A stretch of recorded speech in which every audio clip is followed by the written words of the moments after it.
There is nothing new to Hindu Holocaust, maybe just taking notice of it. 500 million Hindus converted, raped, killed for 1,000 years. This month added many more names to the list. Today is Shankaracharya Jayanti, he who founded the Juna Akara.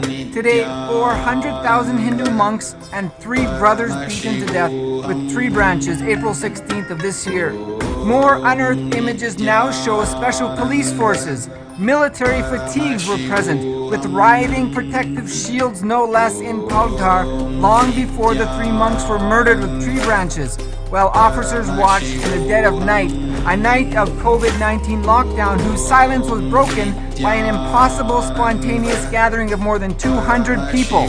It is also now widely acknowledged the perpetrators of such crimes in the area are very well known by name, face, and organizational affiliation.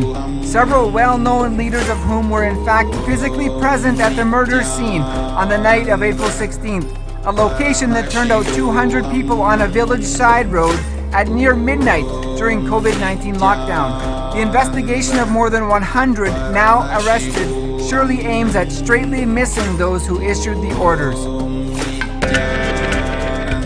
Hindu devotees from around the world have banded together to petition local authorities, embassies, government, and human rights organizations to wake up the international community to the Hindu Holocaust, supported by an anti-Hindu ecosystem strongly rooted in India today. The borderless and world's only Hindu nation of Sri Kailasa began organizing various human rights organizations to awaken international support for terrorized Hindus living inside India. The borderless nation has also been running 3 shifts of around-the-clock outreach and healing both online and on the ground around the world for the past few months since COVID-19 intensified the need for increased support of all communities around the world. The anti-Hindu Breaking India forces are well known for generations now and well before 1947 independence. Rajiv Malhotraji describes how the imposed narrative of a fragmented India prior to British arrival was birthed and implemented as a colonial structure. There was no record, for example, of any evidence of an Aryan invasion theory before the narrative was imposed during British occupation to further control the occupied population. This Breaking India, the project to show India as not a legitimate state, not unified, is a very old project. This was going on in early times, British times. The whole Aryan Dravidian divisive theory was born in the 1800s. I mean, if the Dravidians were truly a separate people, being so literate, being so prolific, they would have written about it themselves. They would have written about being oppressed by some North Indians, but nothing in the huge canon and the huge library of Tamil works from thousands of years, nothing is there which complains about these outsiders coming and invading us. And nor is there literature from the north saying that we went and invaded those guys. So this is entirely a new narrative built in the 1800s by British people. Max Miller was a German but hired by the East India Company. He came up with the Aryan theory, and various British era missionary types built the Dravidian theory, and they started creating this divisiveness.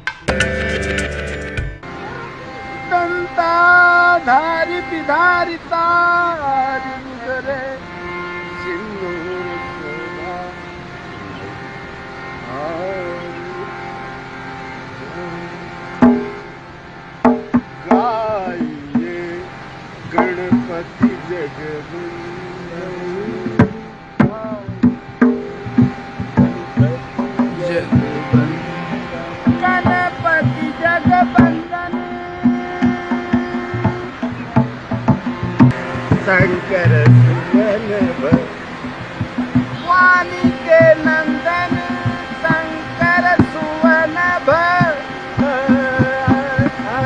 Bhavani ke Anandan.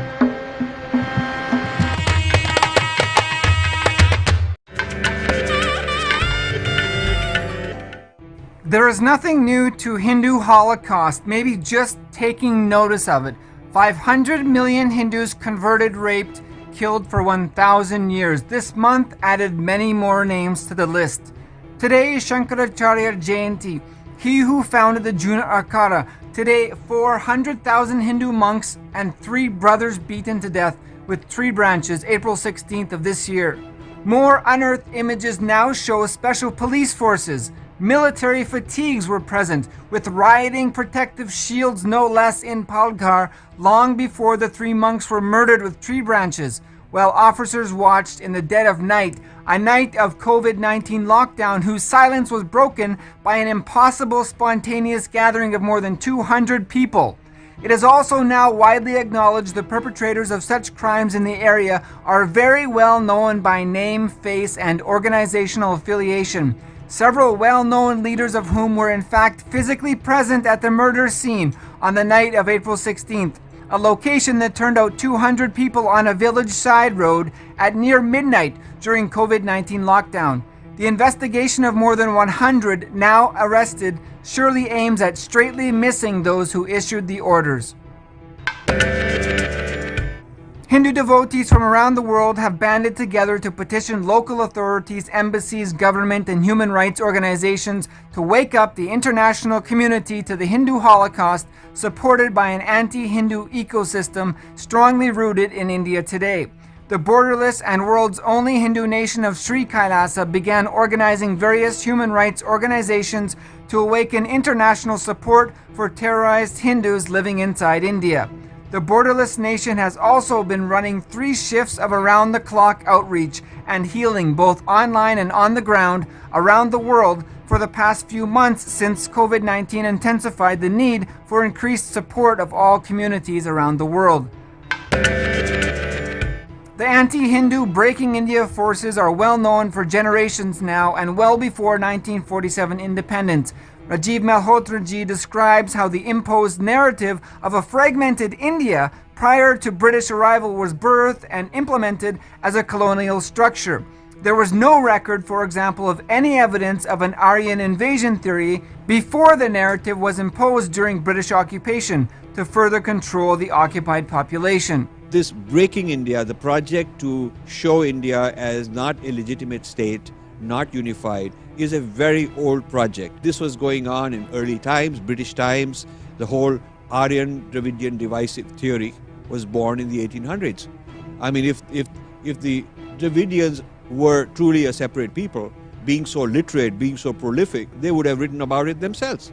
They would have written about being oppressed by some North Indians, but nothing in the huge canon and the huge library of Tamil works from thousands of years, nothing is there which complains about these outsiders coming and invading us.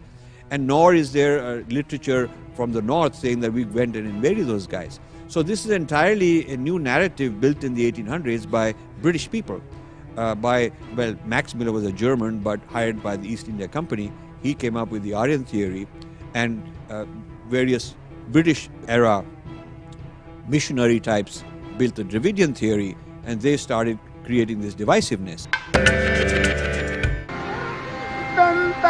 Ganpati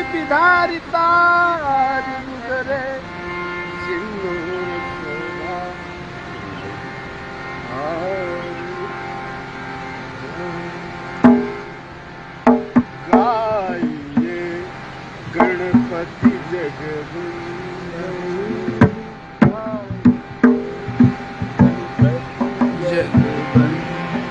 Ganpati जगबंदन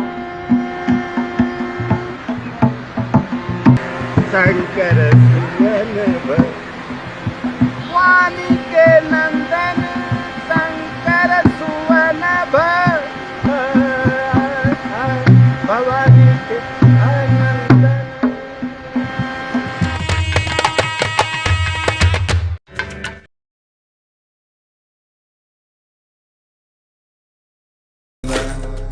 Paramashivam. Om Nithyananda. Paramashivam. Om Nithyananda. Till now, I manifested, revealed the signs of state of Paramashiva, space of Paramashiva, powers of Paramashiva. Now, direct process, directly from Paramashiva, to manifest the being of Paramashiva because the world is ready. Akash Bhairava is the God who makes all our beings ready for Paramashiva to manifest. It will be centered on Akash Bhairava and making Paramashiva manifest in all of us. The program will be Guru Dakshina based. It will be dependent on you. You can't put any monetary value for it. If 10,000 of us can sit together and manifest the being of Paramashiva, not only we will heal the coronavirus in the whole world, we will give a super conscious breakthrough to the world. Whatever I was talking after the great past, I am going to make that all into reality. This will be the most life positive happening on planet Earth. All of you, make the decision to attend Paramashivam from simple integrity. My purpose is to make you attend sincerely, that's all.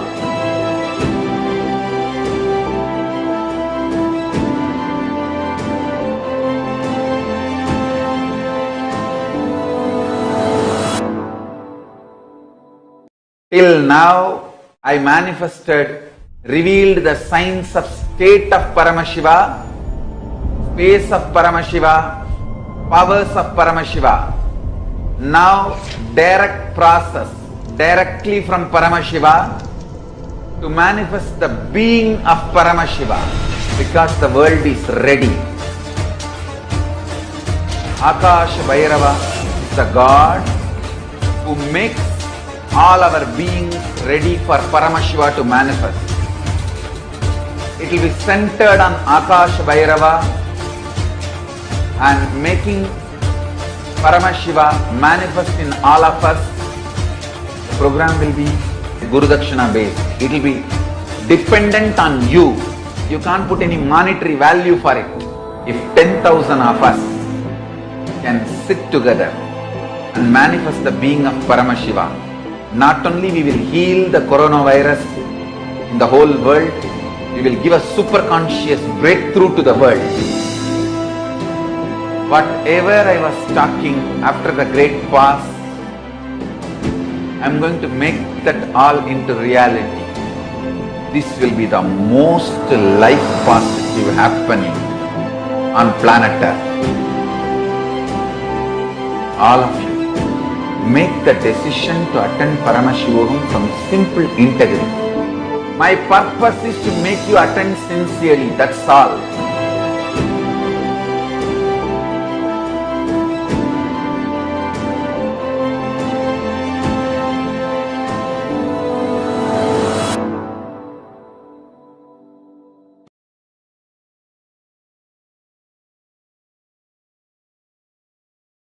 Nithyanandam Paramasukadam Kevalam Jnanamurtim Dvandvatitam Gagana Sadrisham Tattvamasyadilaksham Ekam Nityam Vimalam Achalam Sarvadi Sakshibhutam Bhavatitam Trigunarahitam Sadgurum Tam Namah.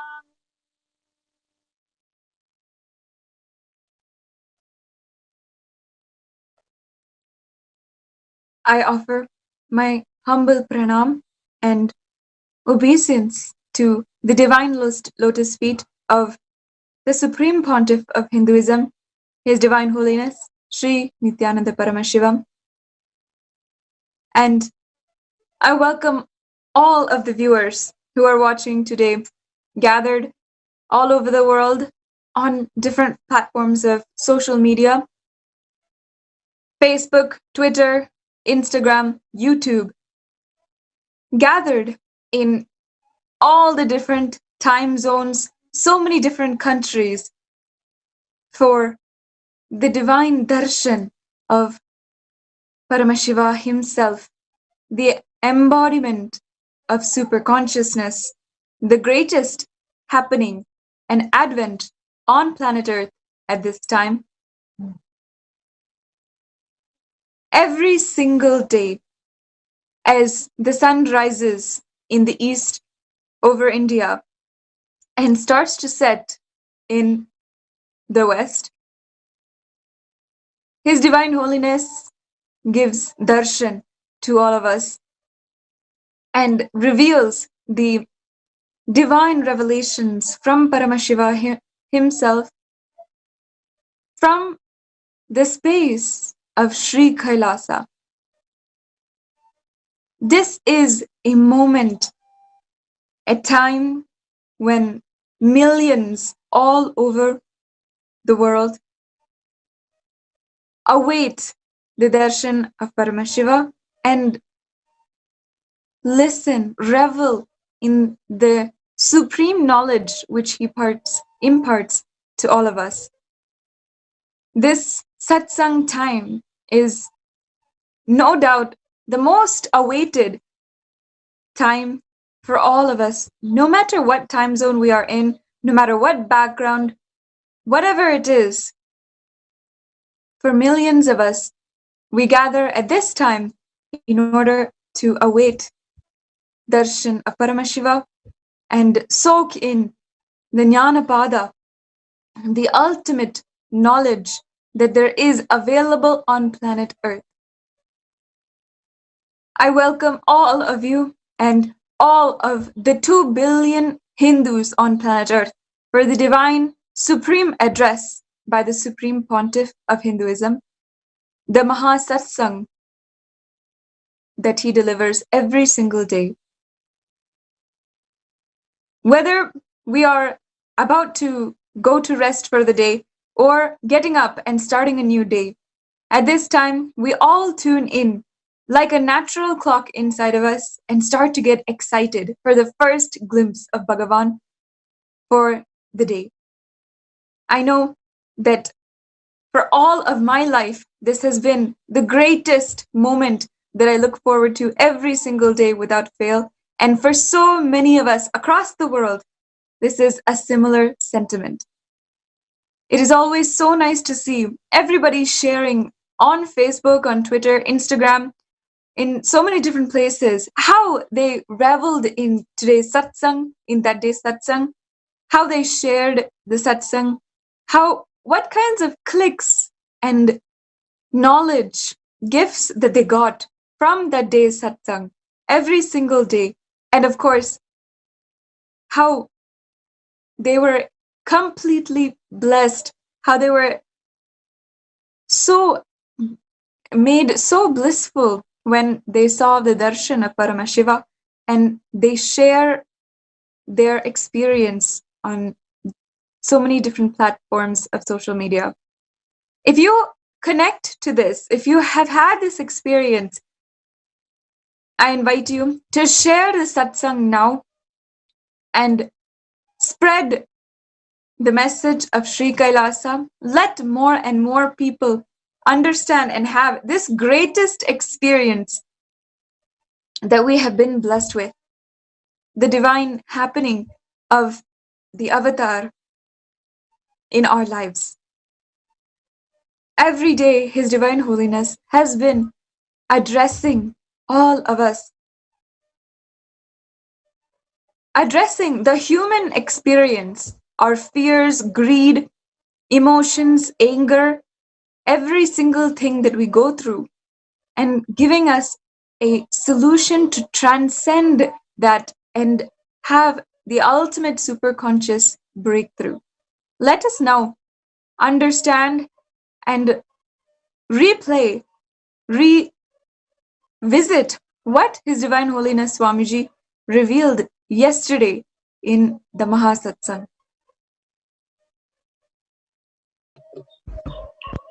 Nithyananda, thank you one and all. Here I am to recap what Swamiji has revealed yesterday in the satsang. In the series of Stop the Hindu Holocaust, Swamiji has revealed the deeper truths, how a Hindu has to live what are all the cognitions, powerful cognitions one should have to live a powerful life. Yesterday, on the occasion of third day of Chitrai Brahmotsavam celebrations, Swamiji has blessed all of us with the peaceful, blissful life and manifest Paramashiva himself within us. Yesterday, Swamiji was actually talking about how the cosmic principles made the core of Hinduism, the core of Hindus. Every cosmic principle, when it is cognized in us and we start living it, we are grounded in cosmos. If someone understands how the cosmos moves, the whole cosmic logic, and is established in that the person is grounded in cosmos. We have seen few days ago the sadhus lynching video. The cheap demons who are killed the sadhus in Palghar may be successful in grabbing the land. After all, the whole conversion is only the tactics of grabbing more land and nations. Whether it is missionary militants or militant missionaries, it is all about grabbing land. It is a political strategy and cunning agenda. It has nothing to do with cosmic principles or enlightenment or spiritual rituals.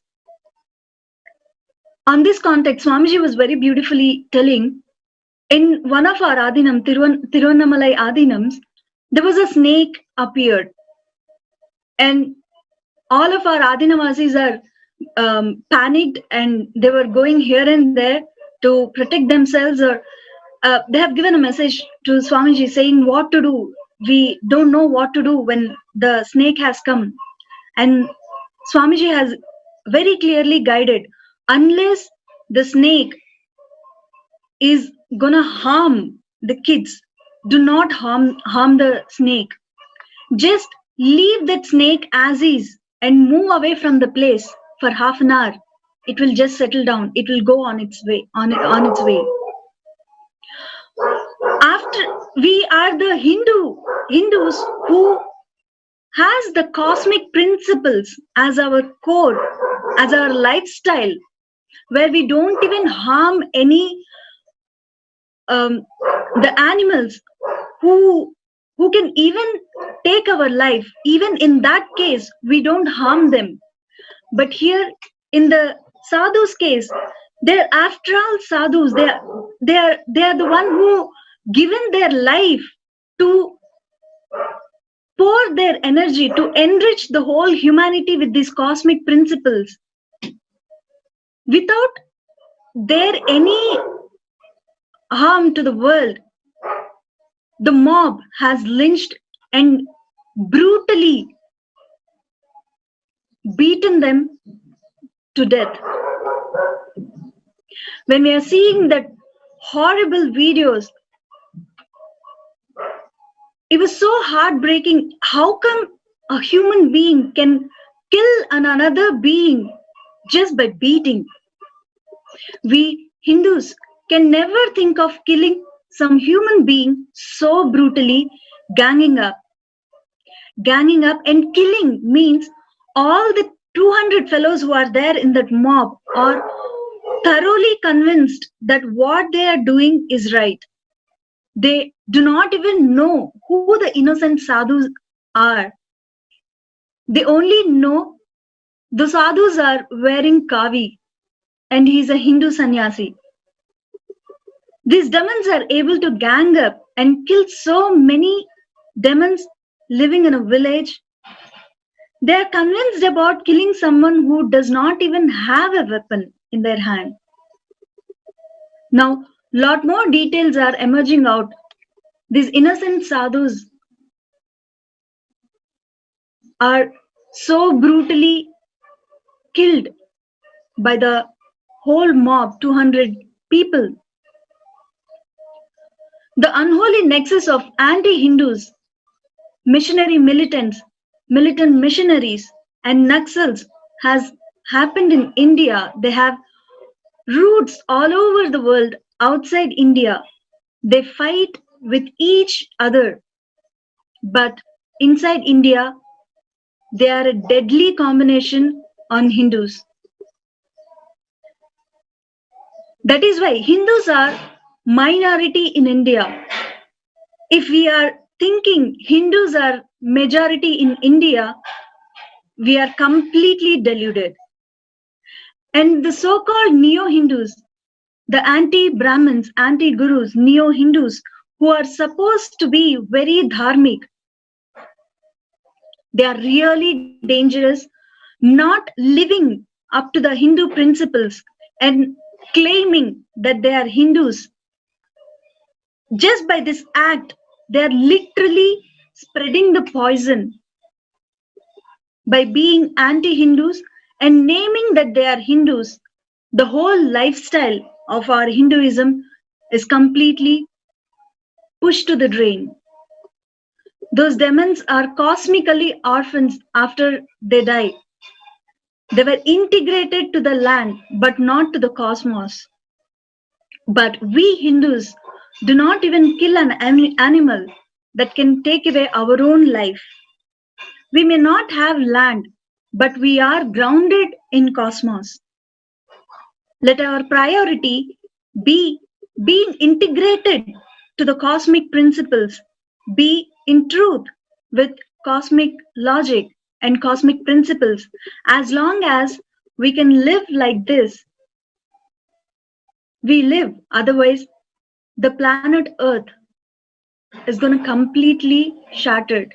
The day the Hindu principles were brought down, that is the day the whole humanity will come to an end.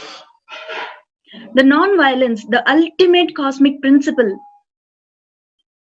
Bhagavan very beautifully says, Ahimsa Paramo Dharmaha, blissful coexistence. When these cosmic principles are cognized in our heart, the life positivity with which we live and radiate is the juice of humanity, salt of planet Earth, and the spice of existence and the sweetness of life. The anti-Hindu mafia thoroughly brainwashed the humanity, saying what we don't see with our physical eyes, we don't believe. And all this rebirth theory, who knows what happens after our death? And bunking the rebirth theory. In that case, if we see even the air, we can't see with our physical eyes. Does it mean it doesn't exist? We all use Wi-Fi. That also we don't see with our physical eyes. Does it mean it doesn't exist? It is stupid even to cognize something that which we don't see with our eyes is not existing. Anyone who studies reincarnation on the principle, this brain, his physical hardware expands and upgrades itself to the next level. When we are grounded on these cosmic principles of reincarnation, nothing creates panic in us. Fear becomes irrelevant.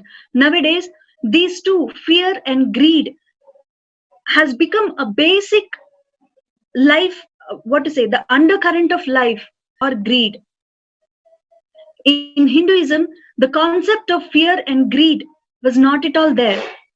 When we don't have something, the low level powerless emotions as a running current, we have an extraordinary intelligence which can our elders like parents and grandparents, just as a bedtime stories, the cosmic principles which was inserted into us, those are the few stories, those are the few cosmic principles which are still there in us. which is the only life where the whole humanity is hanging on to. Every cosmic principle manifests so much of strength and powerfulness in us. We can't consciously put in poverty or psychology. Our psychology cannot be broken if we are completely grounded in these cosmic principles, cosmic truths. These anti-Guru neo-Hindus who can't cognize these cosmic principles and align their strategies and plans to the cosmic principles suffers as much as anti-Hindu gang. Intensely living the cosmic principles makes us grounded in cosmos. We lost all the 56 nations, 56 Hindu nations. Today, we are literally orphans. We do not have a single nation to call as our Hindu nation. There is no single nation or a state with official religion as Hinduism at this point of time. We have only Kailasa, which has no borders. And even the whole Kailasa nation, we've been seeing from past few satsangs, pre-satsangs, where how much His Divine Holiness has been chased place to place, how much the assassin he got assassinated.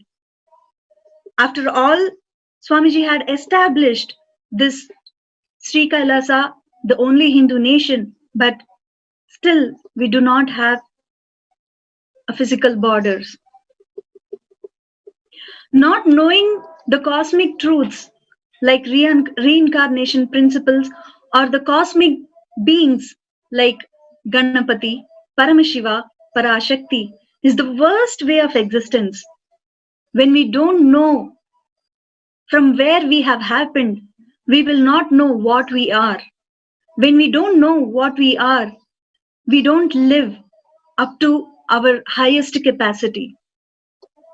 One discussion happened when Swamiji was in travel. Swamiji got to know there are two Adinavasis who does Sarva Parityaga for this Hindu nation. Swamiji immediately, the response was not grabbing what they have given. It is only how to empower them.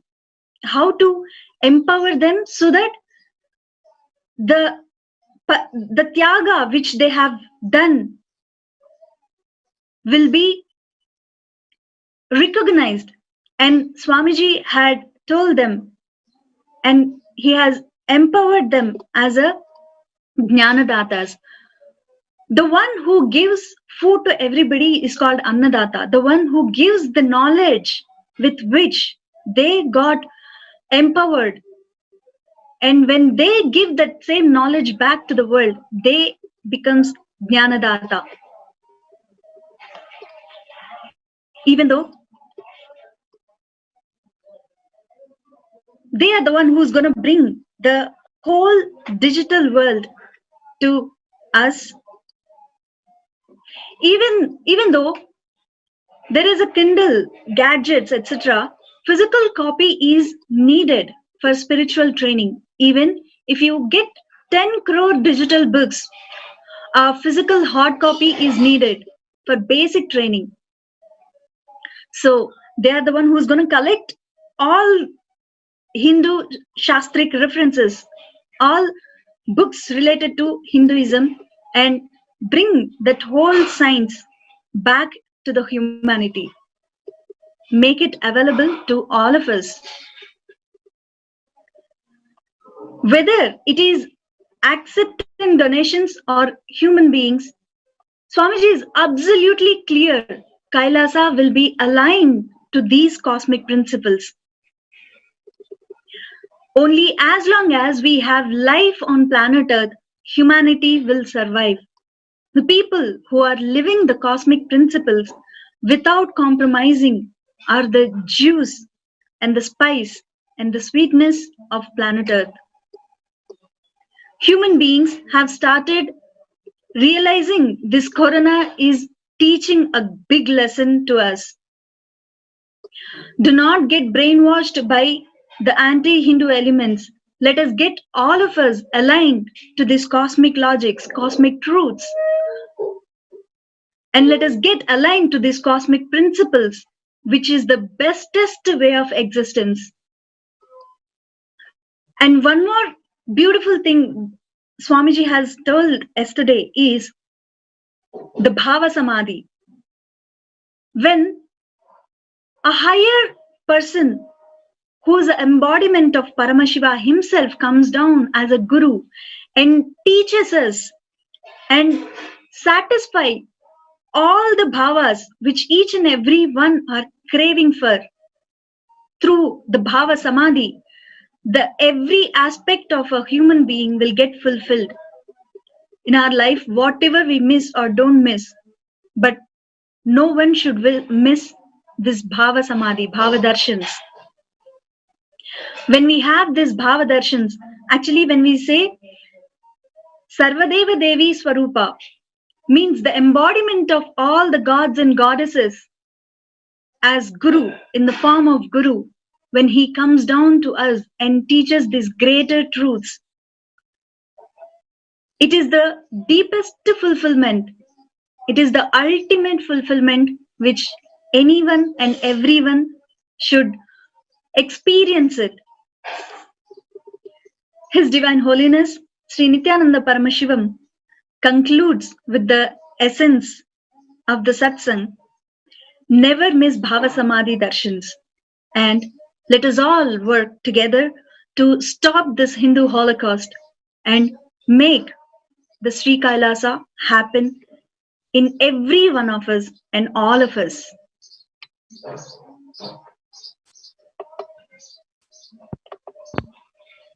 Yes. The divine revelations of His Divine Holiness Swamiji remind us the very core principle of all Hinduism, one of the very core principles and the most ultimate principle, which he brought up yesterday, and he revealed so many different deeper truths about it, is non-violence. Non-violence is one of the aspects of Hinduism which is spearheaded, trophied by so many different incarnations, and is one of the most fundamental aspects of Sanatana Hindu Dharma. Let us understand the many different ways that non-violence becomes an experience a part of every single Hindu. There are literally hundreds of references in the Shastras of different ways that ahimsa, non-violence, has been referred to, has been defined, and how it has been practiced by different incarnations and great beings, great enlightened beings in Sanatana Hindu Dharma. His Divine Holiness reminded us of the ahimsa paramo dharmaha, where non-violence is the cosmic principle of Hinduism, the most ultimate principle. Let us understand the Shastra Pramana. In the Dharma Shastra, Manu, the great Rishi, said that ahimsa is the duty for all Varnas, Varnas being the different allocations and classifications in the great Vedic civilization for enlightenment, all geared towards enlightenment. So no matter what classification, what allotment based on your consciousness you have, non-violence is the very key to how you hold yourself and how you hold life around you. In the Dharma Shastra, the Manusmriti, the great incarnation Manu, has told several times that non-violence is the very key, and it should be extended not just to human beings, but to all kinds of life. It declares that it should be extended to all forms of life, whether it is animals or plants, the soil which grows our crops, the earth, which is a living biome, a living entity, whatever it is, all aspects must be treated in Hinduism by an individual with complete non-violence. In the Manusmriti also, before even there was an idea about protection of plants and deforestation, it completely protected and said that all the forests, all the plants must be protected and taken care of. Another Shastra Pramana is the Atharva Veda, one of the great Vedas which were revealed from the source, one of the oldest scriptures known, not just in Hinduism, but in the entire history of humanity itself. The Atharva Veda is one of the great Vedas. And in this, it says that ahimsa is not causing pain to any living being at any time through the actions of one's mind, speech, or body. Now,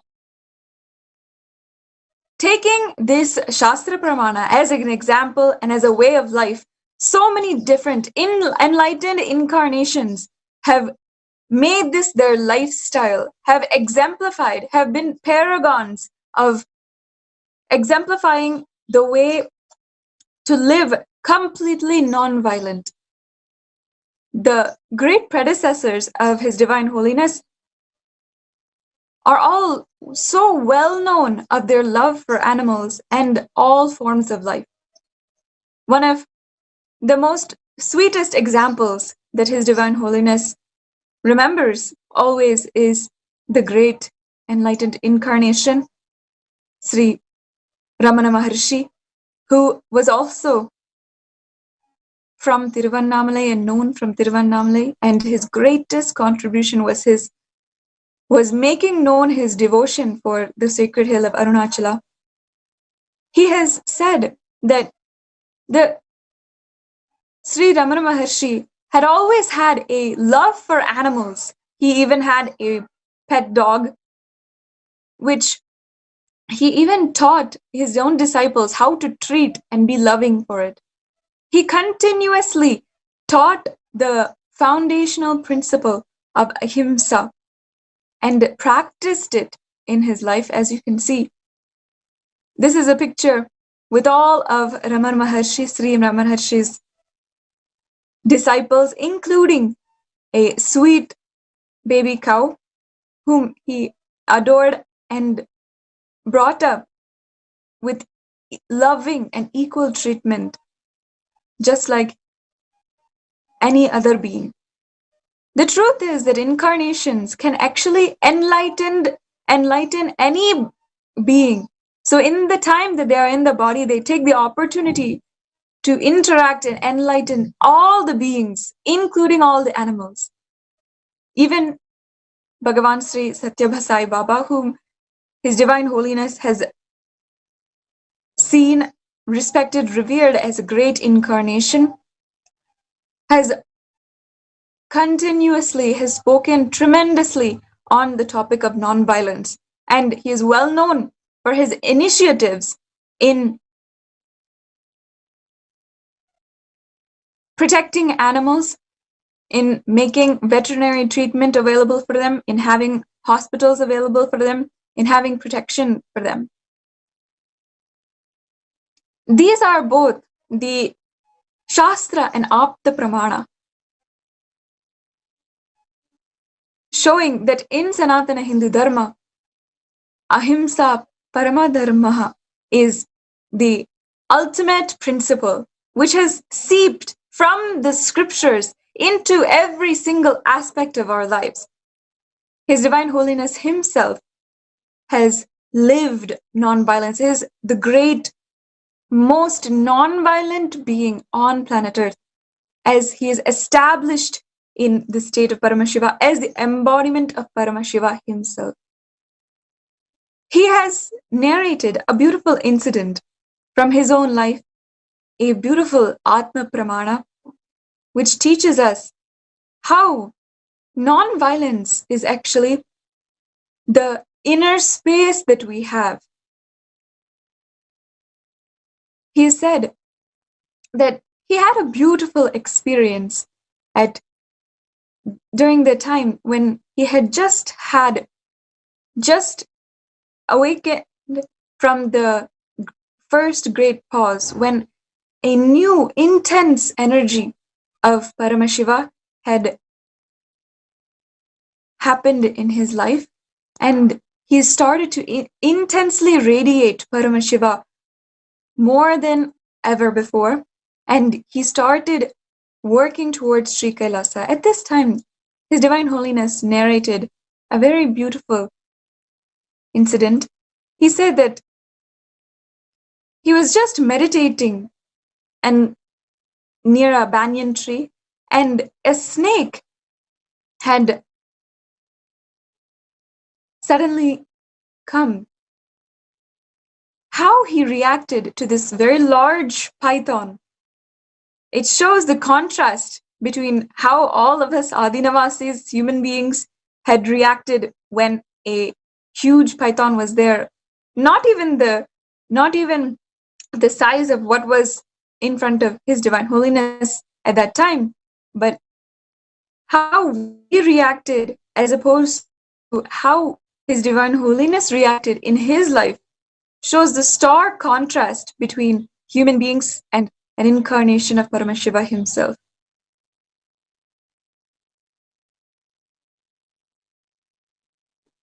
Let us first understand from Swamiji himself the Apta Pramana, which is from Patanjali Yoga Sutras, when he explained how non-violence is an inner space that reflects in our outer space. And then he explains this with a beautiful incident, the Atma Pramana, from his own life, and how we can use that experience as an example for our lives.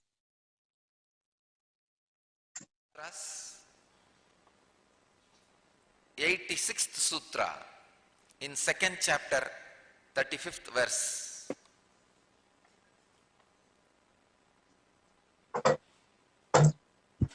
Let's see the Sutra. Ahimsa pratishtayam tatsannidau vairatyagaha.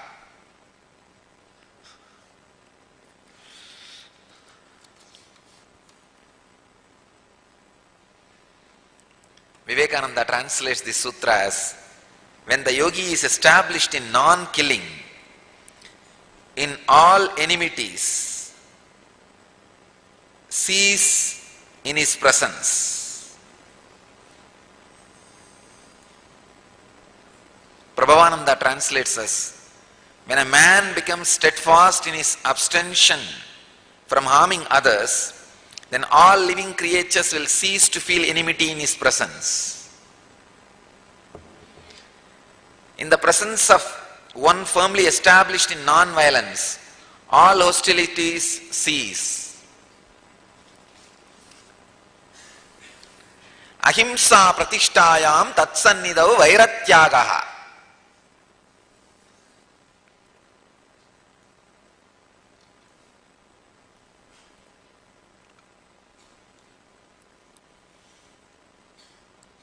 If somebody is established in ahimsa, non-violence, in his very presence, all the negativity, hostility will completely disappear.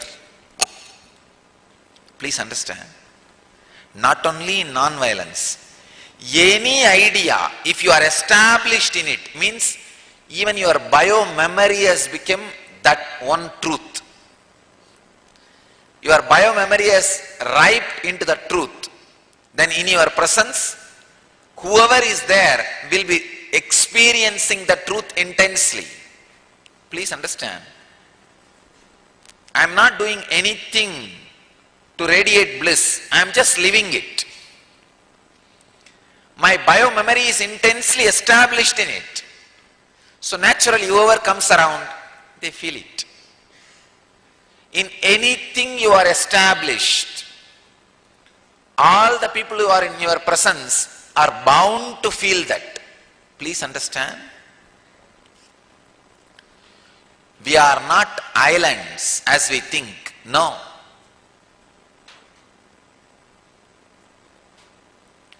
Truth has its own tremendous strength over your bio-memory and the people who are around you. You need to understand, your unconscious is so powerful, it exactly grasps what he means by his words and how much those words mean in his life, how much they will be useful for your life. Please understand. Your unconscious is 100 times more powerful than your conscious. That will simply know whatever you are hearing and listening from somebody, is it really true for him? Is it really going to be true for you? And is it really going to elevate your consciousness? Just see the fun. Look into your own mind. I can give you this simple analysis. Here I am sitting, only verbally saying something. I am just using only words, nothing else. But suddenly your whole being feels, pulsates, vibrates with the truth.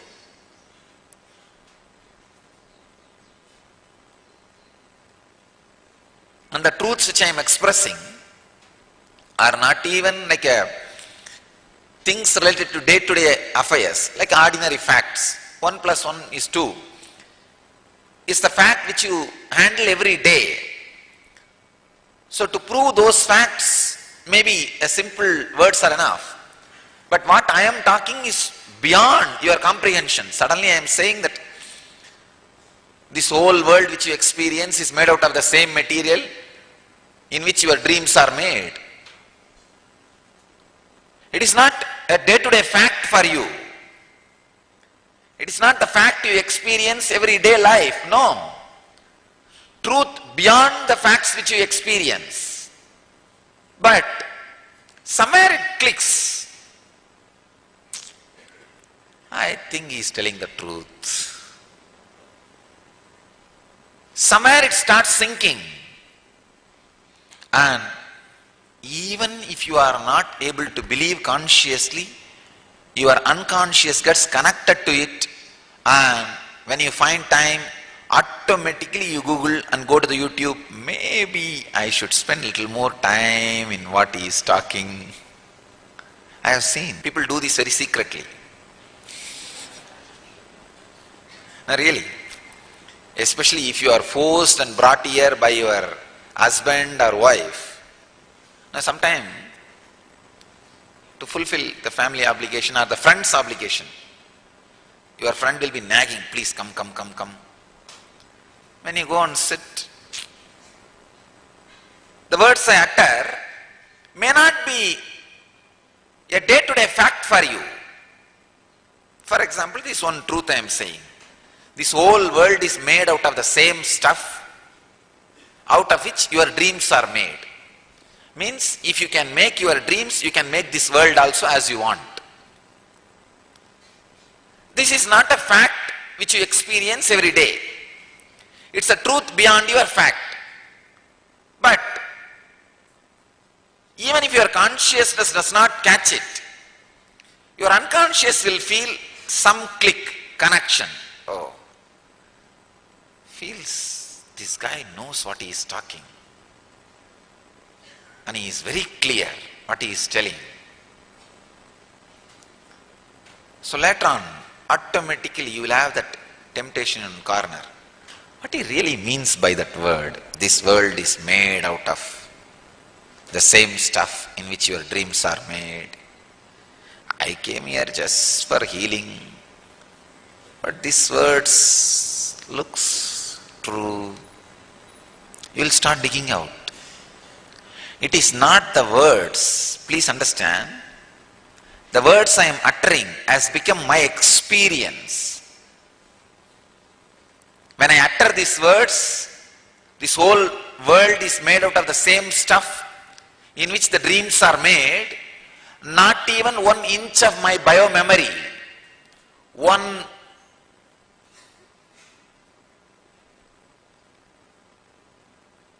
bit of my biomemory is resisting the truth. The whole biomemory is in tune with the truth. I am just completely expressing the experience, the honest, in-depth experience. So naturally what happens?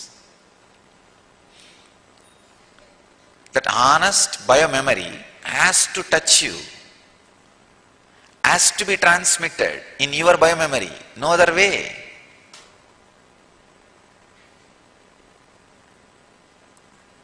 Let me give you one story happened in my life. Then you will understand the power of being established in any truth. After my experience of my life's mission, in 2000 it happened. At the end of the 2000, maybe last part, November or December, I don't remember. I was staying in a small village near the Kanchipuram, in a hill and a small village. I was sitting under a banyan tree. And I was in a deep samadhi, but eyes are open. My eyes were open with a stretched leg. I have stretched my leg and sitting very casually, leaning on that banyan tree. I was in a deep samadhi.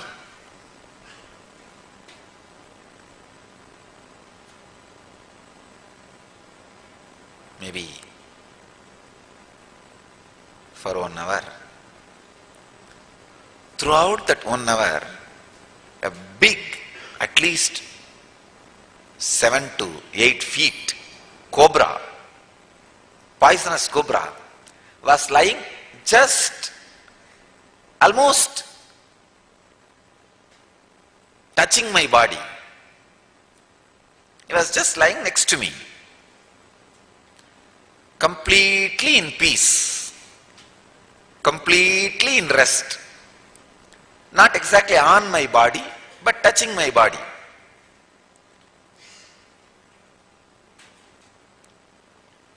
Slowly, very slowly, after an hour, I was settling in the body. Please understand, you need to understand this important point. The moment I was settling in my body, I had a thought. I am a man, means I am a body, this body. The moment I had the thought, I am this body, the cobra had the thought, he is cobra. Till then, he did not even have the thought he is cobra. Please understand. I could see very clearly. As long as I am not feeling I am a man, that guy was not feeling he was cobra. Neither I am a threat for him, nor he is a threat for me. Complete Advaita, non-dualistic experience. I was there in Samadhi and he was there in Samadhi. He did not feel threatened by me. He did not feel this is some other body. Please understand. If you are feeling threatened by somebody, be very clear, that person also feels threatened by you. It is a basic nature. If you want to be rid of your enemy, somehow send him a message, Abhayam, I won't hurt you, don't worry. Because everybody is here to protect themselves, not to hurt others. Understand, it's a basic law. I am established in ahimsa. Abhayam sarvabhudebhyo. Any moment anybody want to correct and continue with their life, I will be the first person to say, Tadastu, so it be blissful. I am established in ahimsa. Please understand, I am telling you exactly. The moment I felt I am the body, the snake felt he is snake. I could see very clearly. My body slowly moved out, means I am trying to move my body, and that snake just raised his hood and looked at me, put his head down and just moved out.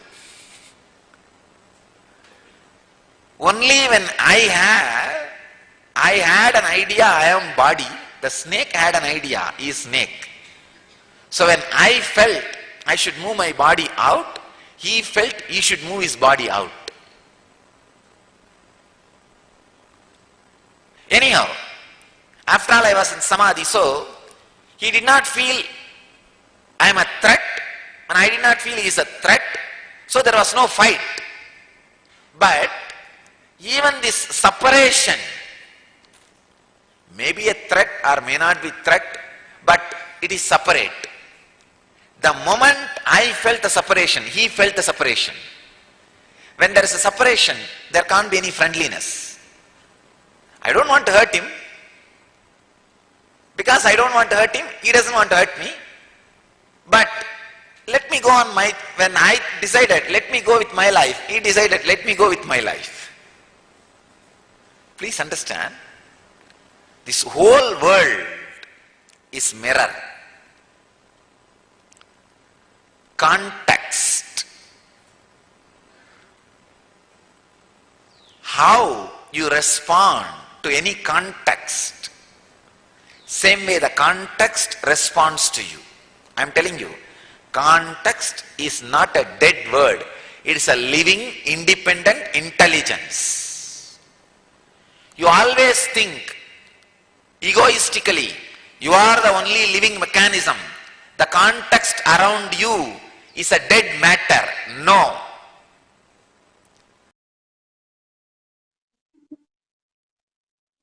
Yes. In this example, you see how yesterday His Divine Holiness Swamiji described how Adinavasis, Sri Kailasavasis in the Kailasa and Tiruvannamalai, Arunachala Sarvagnapitam, had reacted to a snake which had entered into their campus, suddenly feeling fear, being panicked. And in the contrast, you see in this story how His Divine Holiness had reacted when a 7-foot-long python was not just in the campus, but right next to him.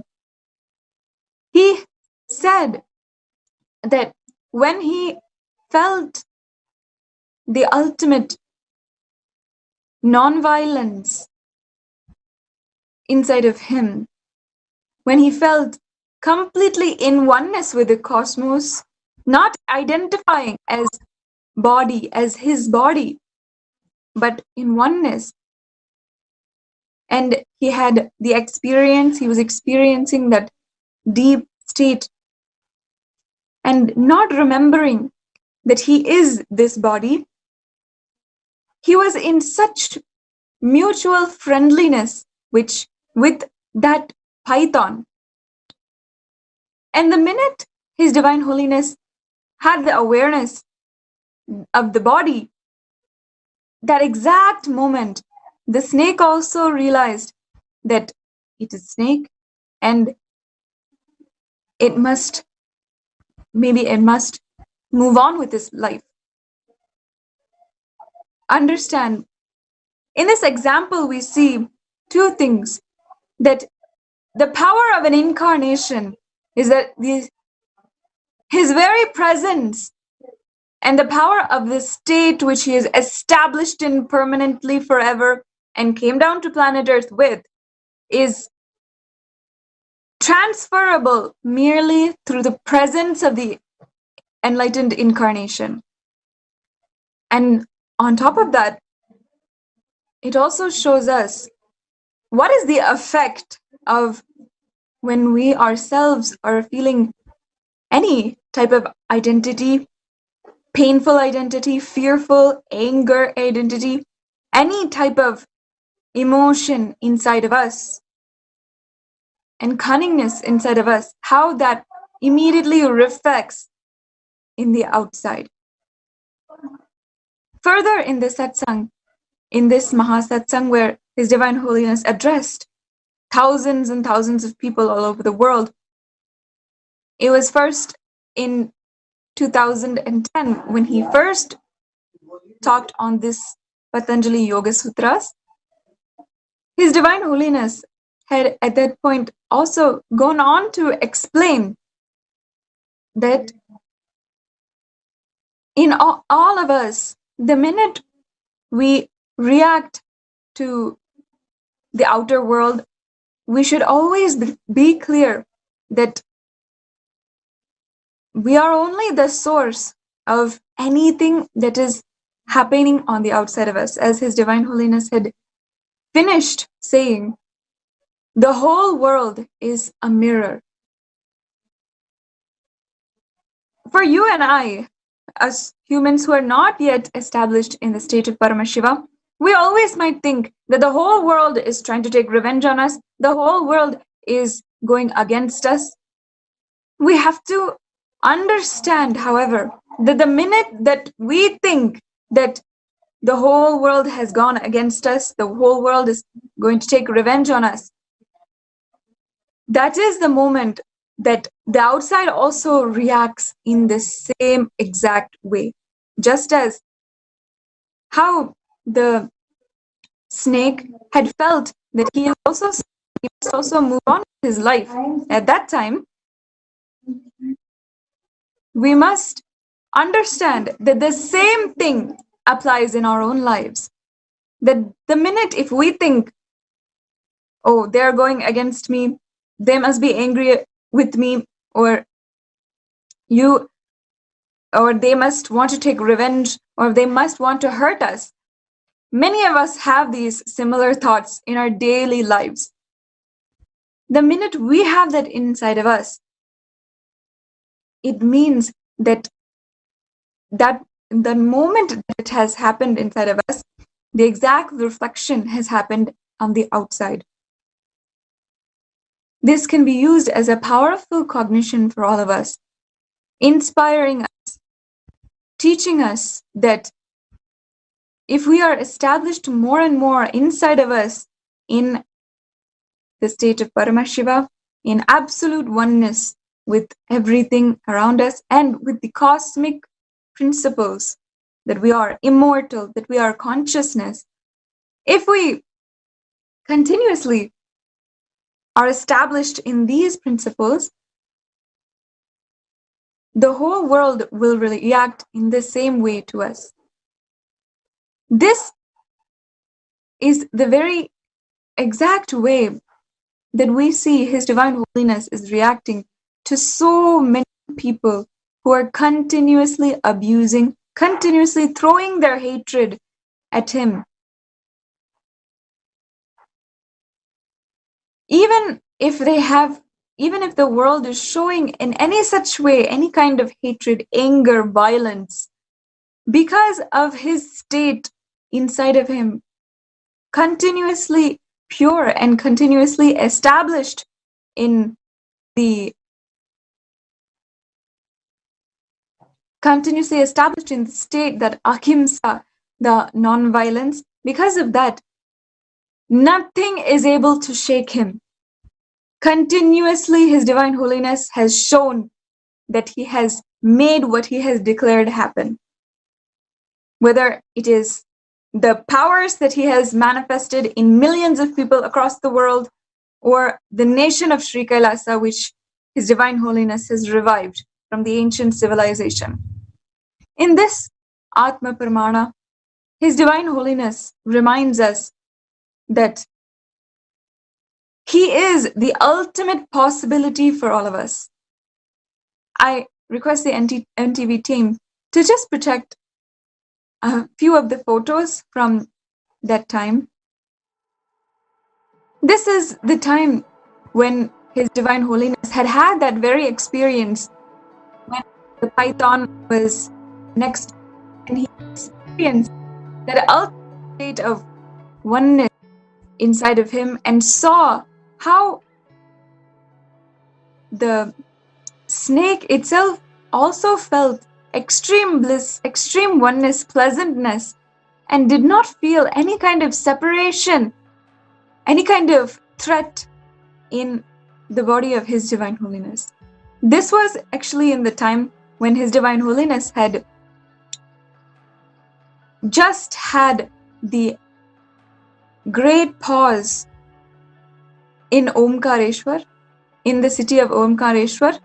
His Divine Holiness was staying there for quite some time in deep meditative state, seeking continuously inside of him and seeing what the world needed for him, waiting for the next manifestation to happen through him.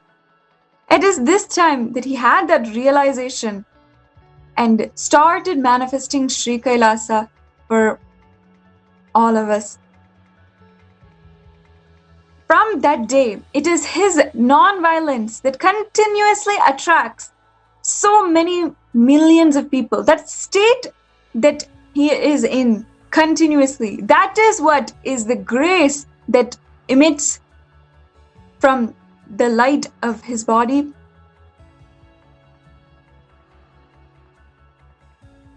You can see here that throughout His Divine Holiness' life, he has continuously attracted so many different animals, and to come to his presence, to also be liberated, and to also have the chance of being in the sweet oneness space that he is in.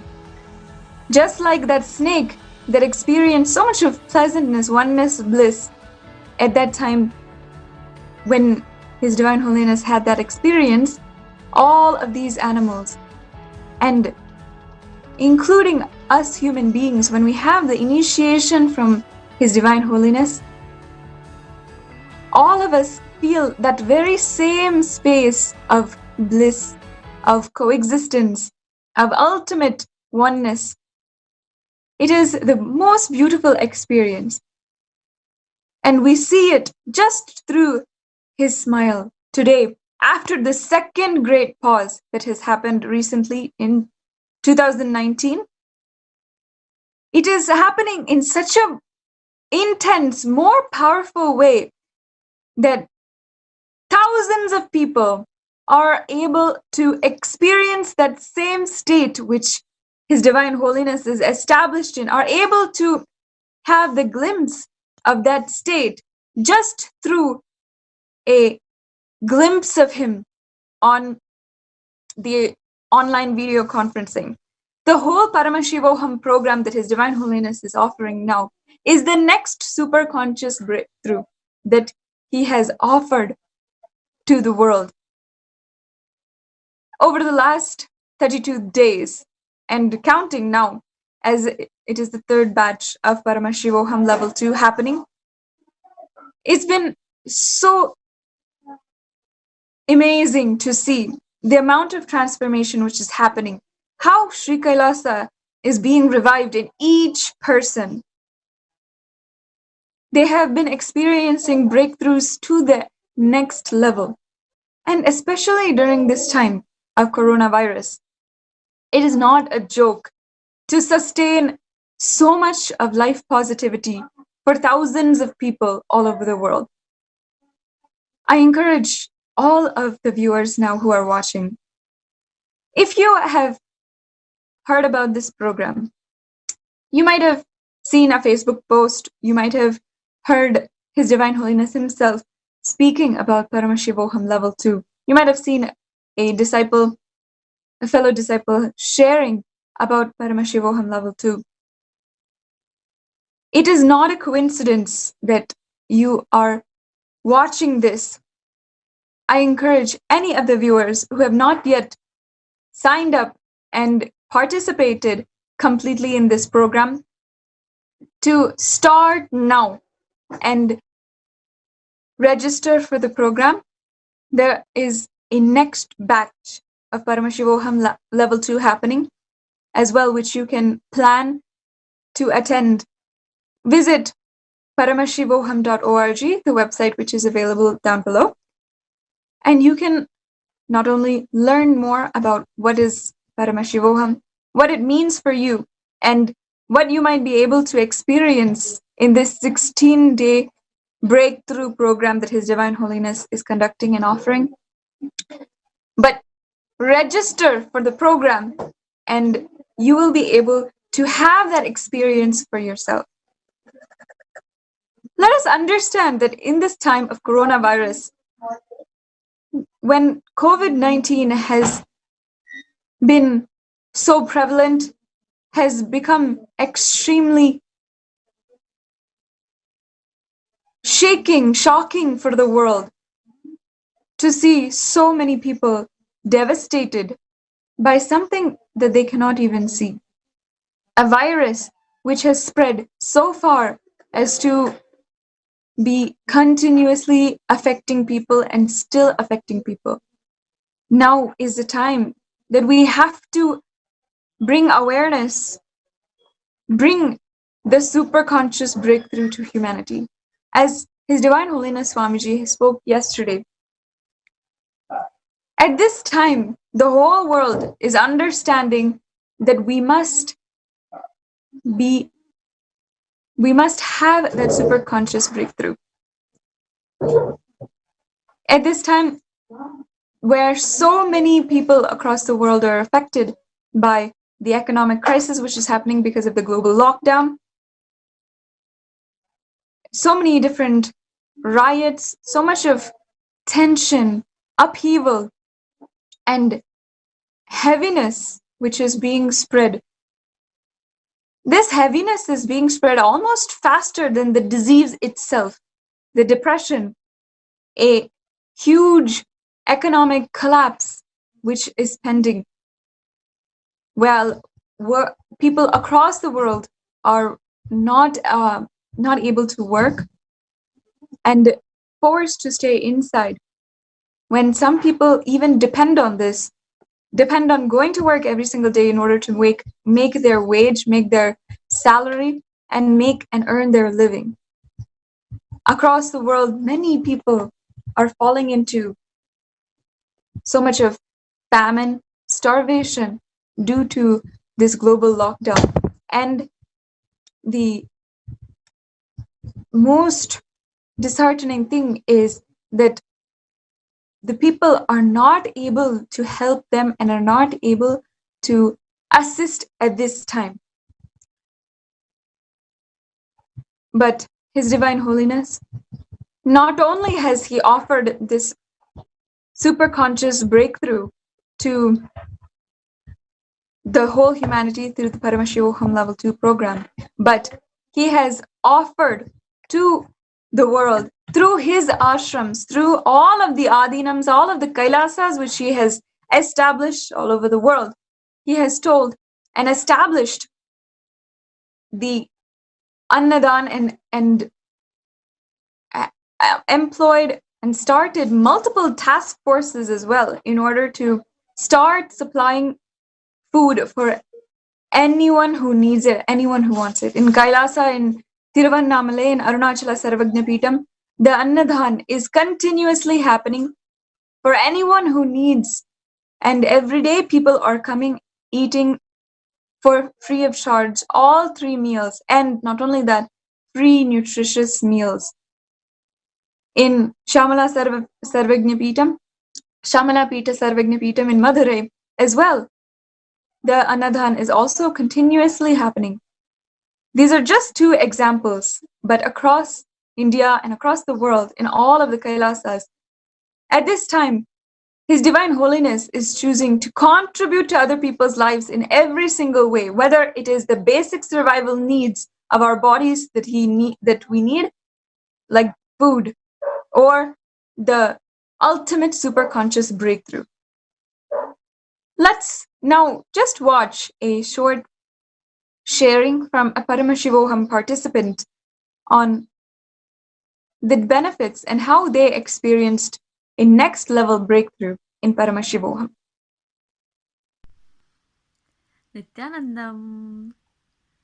So I am Bhakti Todi, and I was born and brought up in India, but I moved to New Zealand 1 year ago. And I just know Swamiji from 1 month, like just from 1 month, but it feels like lifetime. And today I'm going to share my experience of Paramashivam level 2, batch 2. Initially, I thought I won't be able to attend it. So, because I'm working full time, so I was like, okay, I won't be able to do it, like even if I want to. But I just saw the experience of someone else. I saw the experience. They were sharing it on YouTube, and I saw and I connected with it so much. I just could feel that energy, and I was like, okay, I'm going to attend it. I don't know how I'll be able to do it. I'm working full time, and I'm not working from home. I'm going to work. So, but I was like, okay, I don't know how I'll do it. Swamiji will make it happen. So I did. And really, it felt like that on every step he's guiding me. Like he guides you through everything. He will tell you when to sleep, when to eat, how to manage everything. You don't have to manage everything. He will manage everything. And everyday breakthrough. It was one of the most amazing experience in my life. One of the most best decision I had taken. Such an amazing experience. Everyday breakthrough. I learned so much about Hinduism, so much.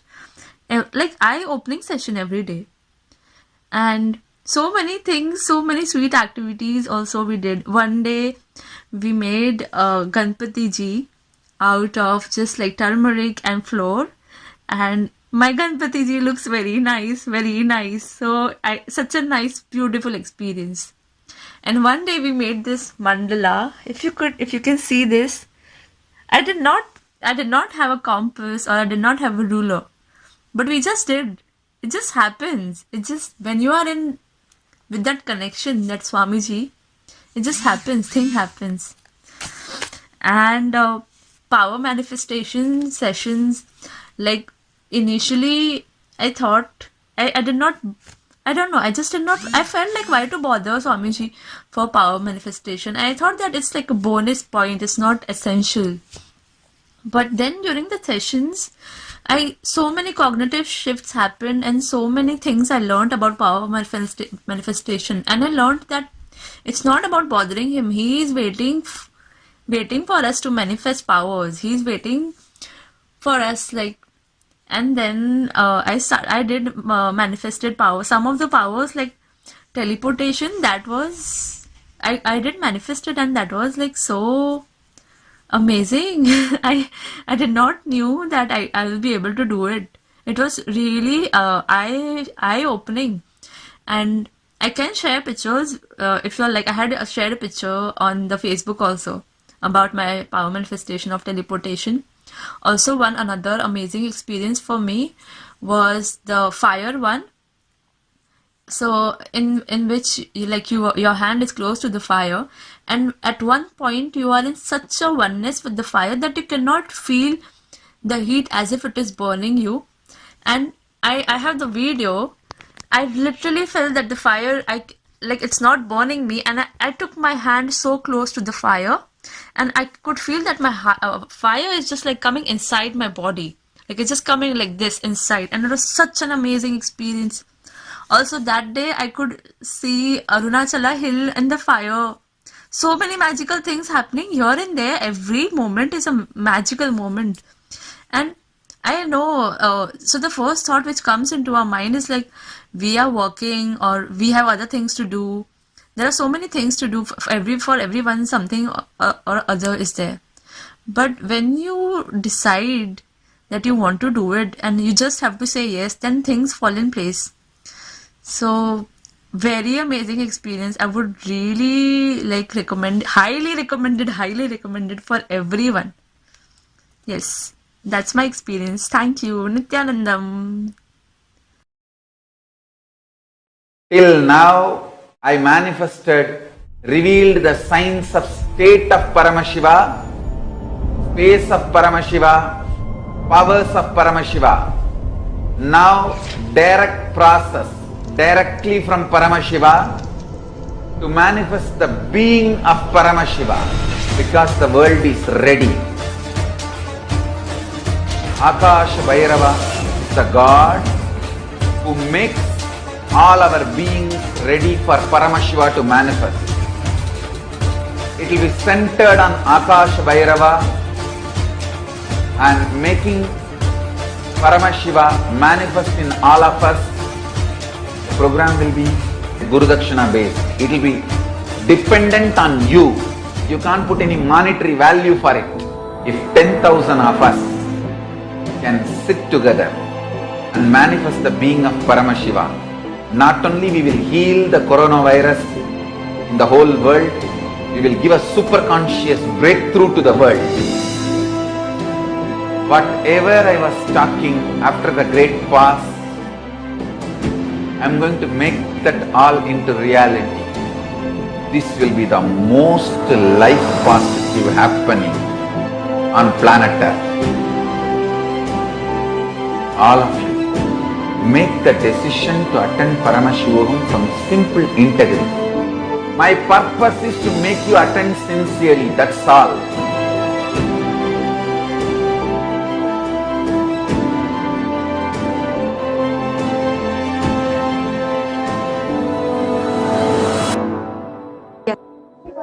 See, now we have understood from yesterday's satsang the non-violence and how that has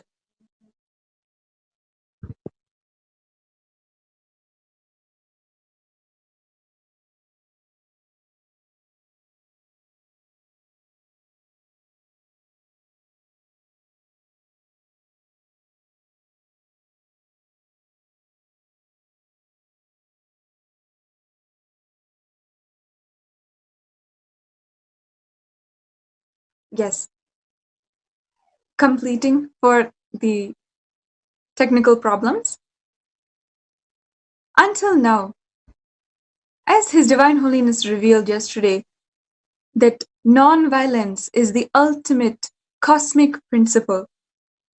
We have understood how in Sanatana Hindu Dharma that from the Shastra Pramana, in the Manusmriti, in the Atharva Veda and Upanishad, and then how the great incarnations have practiced, exemplified the non-violence in their own lives and began so many initiatives in order to bring that to the mass, bring that experience of non-violence inside of us to so many thousands of people.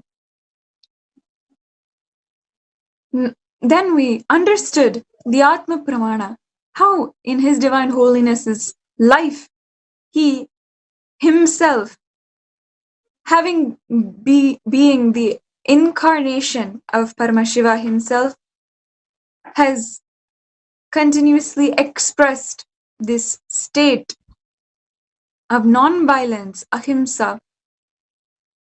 Now, let us understand how His Divine Holiness has made that very thing, that very cosmic principle, into a experience, a Sakshi Pramana for so many people all over the world in so many different ways. There are so many ways where His Divine Holiness has exemplified the non-violence in the very lifestyle of Sri Kailasavasis.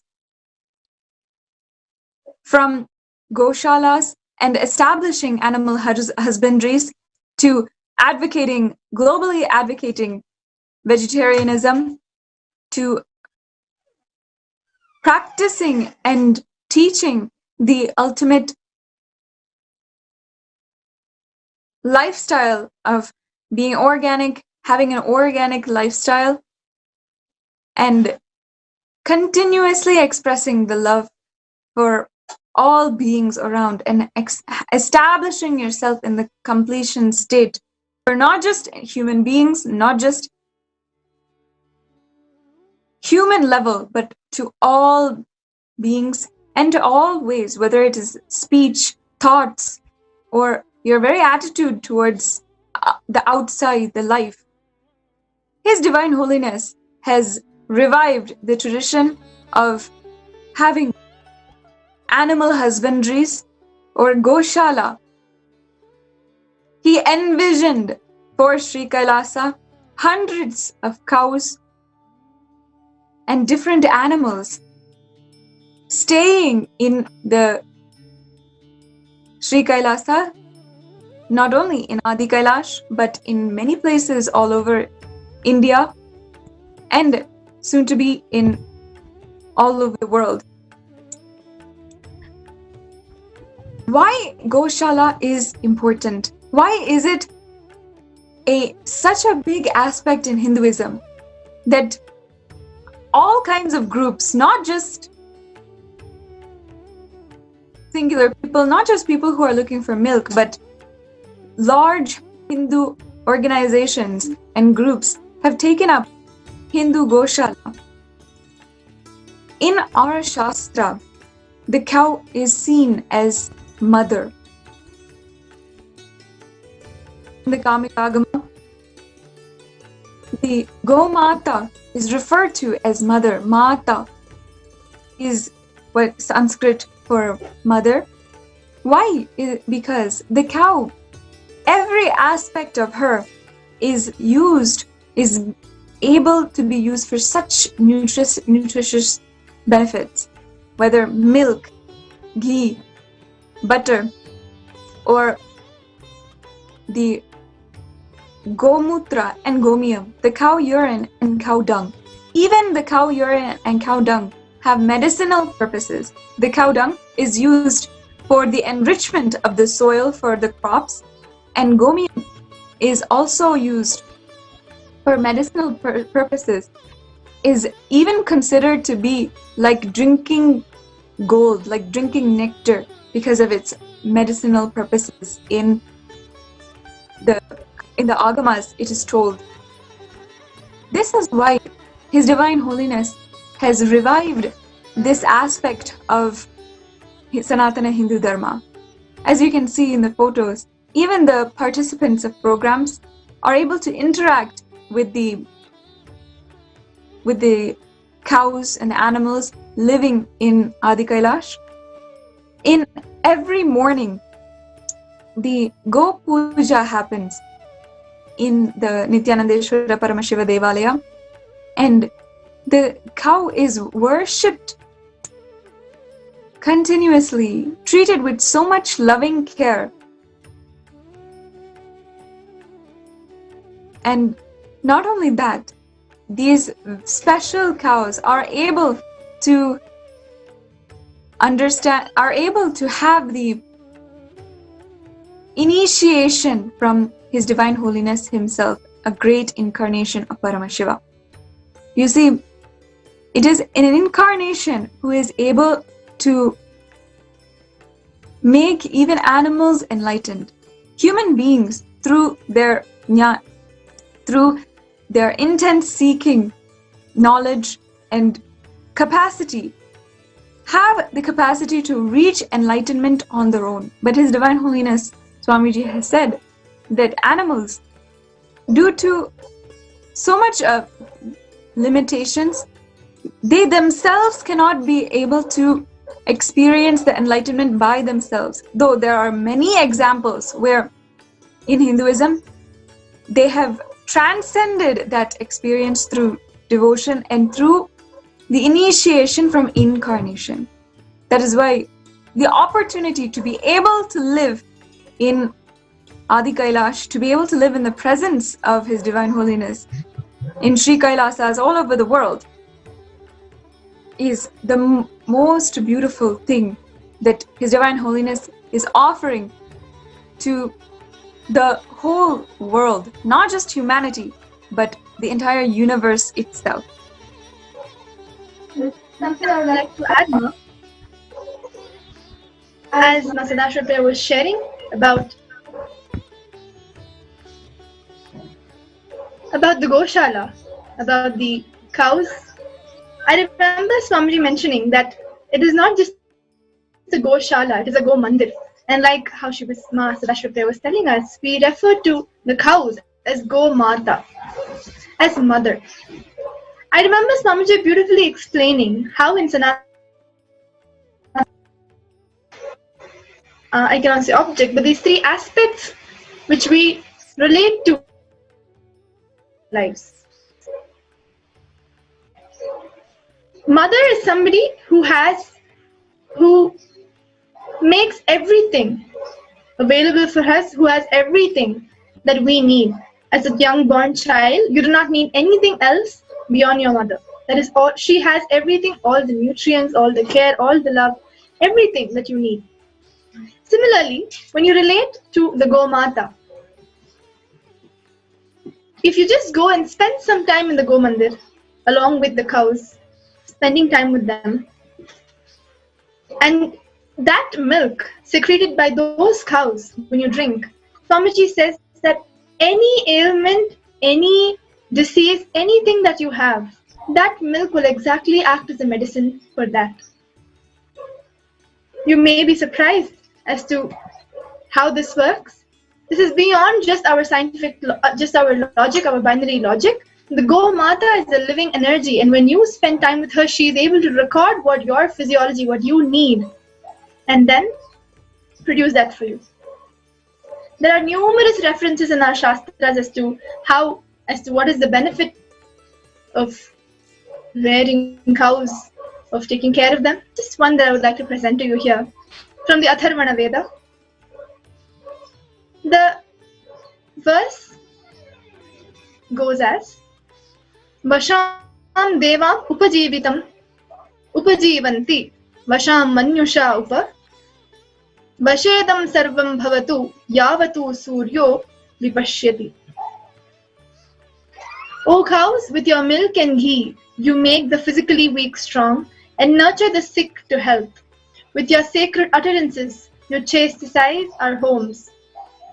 Your glory is discussed in gatherings. Like we said, it is not just the nutritious values that we speak of milk and curd and ghee, but the living energy, the nature of the cow to produce the milk such that it will exactly heal you. And Swamiji has said to just go and experiment with this truth, just try it out and you will see exactly how it will work. So I was mentioning three forms of or aspects to which we connect to as mother. One being the Gomata. Second was the Bhumi Devi, Mother Earth. Similarly, when you just walk barefoot on the land, when you connect to nature, when you spend time with Bhumi Devi, and that the crops, the food that grows on her land, she will exactly produce exactly the nutrients, exactly the medicines that your body needs. And the third was connecting the cosmic mother, Parashakti, who fulfills every need of yours, quenches every thirst, overwhelms and fulfills our being in every way. So Go Mata is that important aspect of our lives. Of course, you can see today, this spending time with cows, rearing cows is far away from our lifestyle. We're in cities, very busy. But the unfortunate thing is that it's not just we are not able to have this lifestyle with cows, but you do not realize being out there in cities and in your lifestyle, the milk that you are drinking, the impact that it is having on those cows. These cows, which we are supposed to revere, worship, love, are being tortured, are going through so much of pain and suffering just for that one glass of milk that you drink every morning.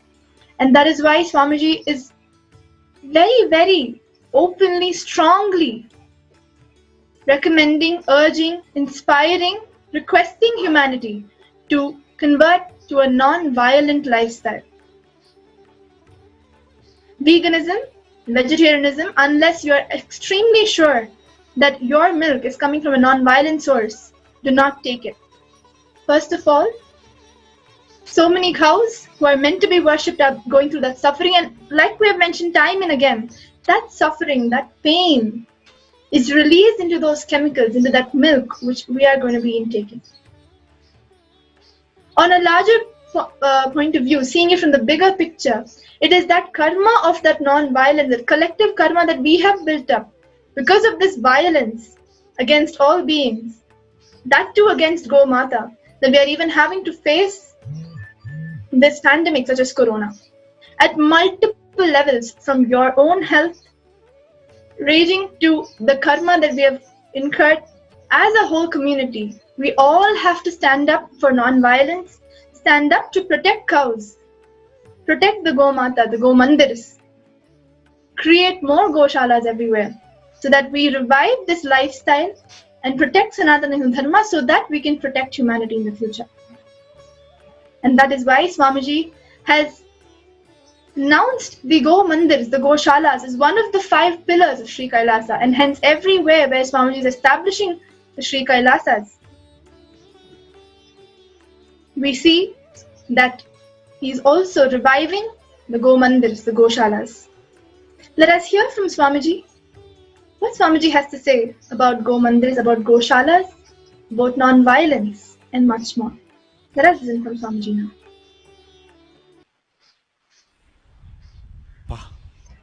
The worst enemies of the Hindu culture, worst enemies of the humanity is this Indian liberal, secular. Actually, all the anti-national forces hide themselves in the name of liberal, secular.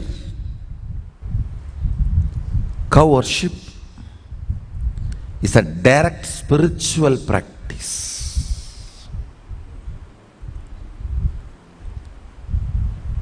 In our Sangha, we should not use the word Goshala. We should use the word Go Mandir.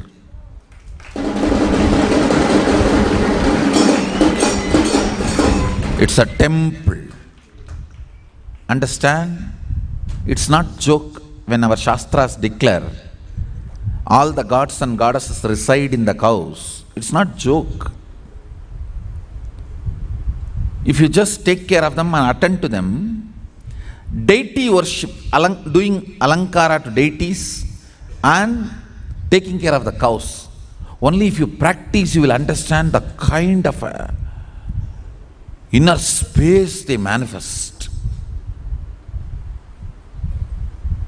I have decided we are going to have world's largest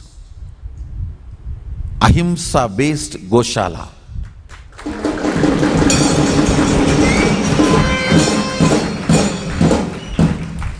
World's largest ahimsa based Goshala.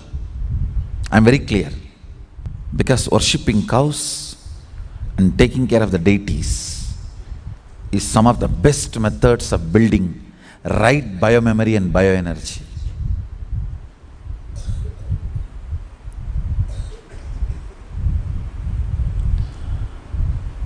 These two acts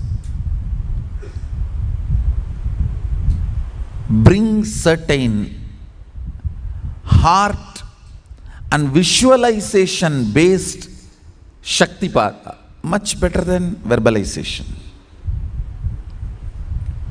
Much better than verbalization. Of course, I will not say this is ultimate.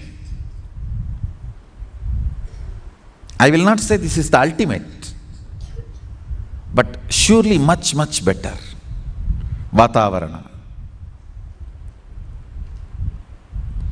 If you are feeling stuck, that you are not able to manifest the next level powers, take care of the cows and do the deity alankara.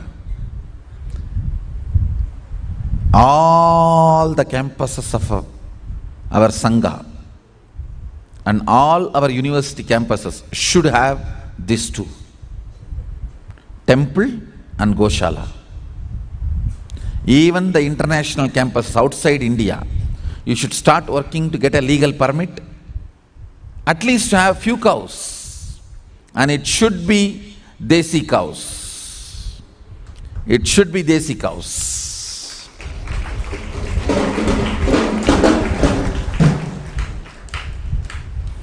Visualization based excitement. Then comes the Kundalini based.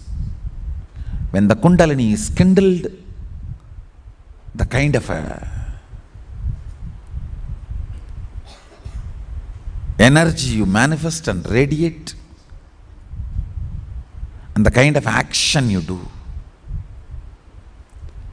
I am seeing many people who were inspired only by the verbalization and visualization, they became dead. Outside they were big CEOs. The moment they come inside, they are dead because those two fuel is not available here. Here only Kundalini based. Only if your system is accustomed to run with the spiritual energy, you will be alive.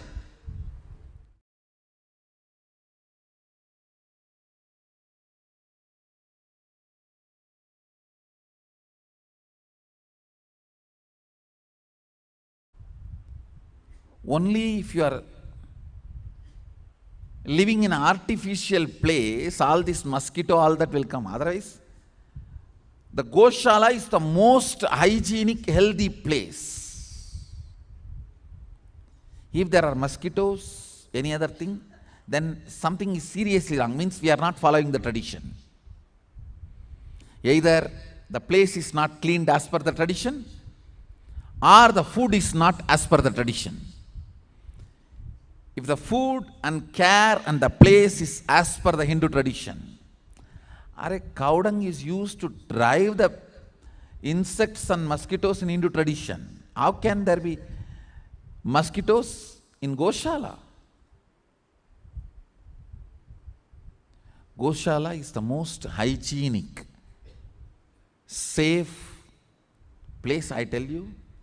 Anybody who has a breathing issues and sleep disorders, sleep in natural hygienic Goshala, you will get out of the problem within 10 days, because that smell of the cow urine opens your lung and makes you breathe deep.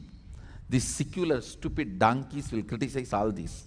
But I tell you, I lived. I am talking from my experience. Soon some doctors will do research and prove what I am talking is true.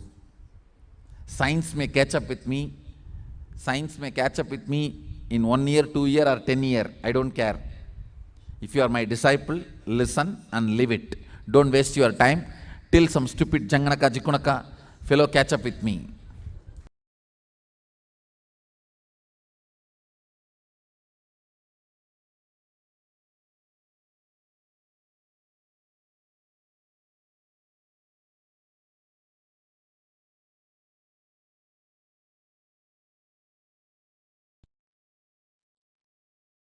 As His Divine Holiness Swamiji has revealed to us just now, the Gomata has such a powerful biomemory that just taking care, touching, interacting with the Gomata, the cows, heals us of all of our inner violence and ultimately helps us transcend all of our humanly experiences and patterns and have a super conscious living. And ultimately, because of this very reason, that is why the peaceful coexistence, blissful coexistence is so heavily emphasized in Sanatana Hindu Dharma. In society nowadays, as Majaya has explained to us, the we have continuously seen how we are continuously being separated from nature. Continuously, cities are just concrete jungle where not a tree is in sight. And you cannot even find any kind of release from that busy work lifestyle. Continuously in our day-to-day lives, we are separating ourselves from the natural way. And in turn, we're making the fear, anger, depression patterns inside of us even more engraved. It is this reason why we need the solutions from Sanatana to transcend ultimately where we are headed.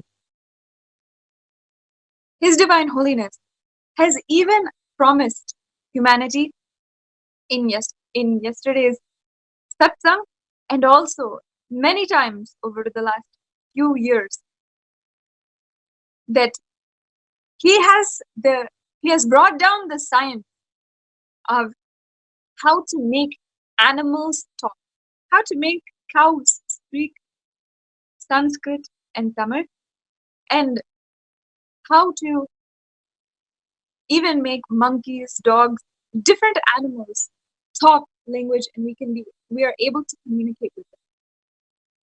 This is a power and science that he has brought back from the ancient Vedic civilization, and he has brought it now, revived it so that we can enjoy it and we can see for the first time after eons, interact with animals, and ultimately all of the animals themselves attain a super conscious breakthrough and contribute to the super conscious breakthrough of the entire universe. His Divine Holiness has explained this in a satsang in 2017, how the animals can be made to talk, and he declared that he will make animals talk. The truth of the matter is that unfortunately humanity showed that it is not yet ready for this time. Just within a few days of His Divine Holiness Swamiji revealing this science of making animals talk, giving them the superconscious breakthrough which he has never denied and Sanatana Hindu Dharma continuously gives. Within days of this, so many trolls, so many videos were released completely slandering this idea, this declaration which His Divine Holiness made. With their entirely abusive binary logic, the trolls had directly attacked one of the most fundamental principles of Hinduism. And it's not just in this scenario, it's not just the idea that animals can be made to talk, it's not just a super conscious power, but it is a detesting, disgusting quality that these trolls have to assert their superiority over animals. Because His Divine Holiness is revealing this and he is announcing the next superconscious breakthrough, these trolls have to show this ugly side and completely delegitimize, slander, abuse a fundamental Hindu principle. Continuously, in so many different ways, the different contributions of His Divine Holiness Swamiji, which he has revived, and the fundamental cosmic principles of Sanatana Hindu Dharma, these trolls have continuously generated slanderous abuse, populated social media with the kinds of memes, YouTube videos where the Hindu principles are being directly attacked. We must understand that it is not just here about the Supreme Pontiff of Hinduism. It's not just about Hindi, but an entire civilization at risk. Let us understand in this specific scenario what His Divine Holiness had announced when he said that he would make animals talk, and how they were completely delegitimizing that and abusing the Hinduism, the principles of Hinduism.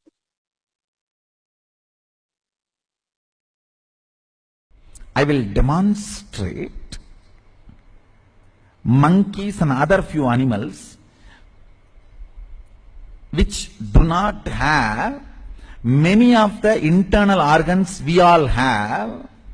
By initiating them into superconscious breakthrough, they will grow these organs, and I will establish it, prove it through a scientific medical tests and researches.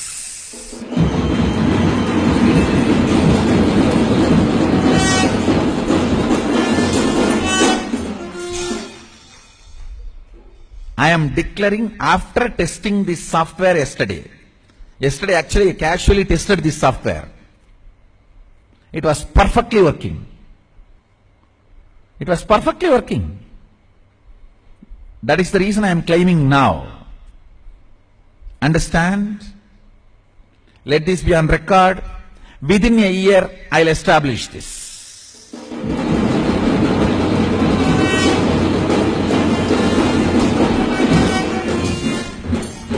I will develop a proper phonetic, linguistic, capable vocal cord for monkeys.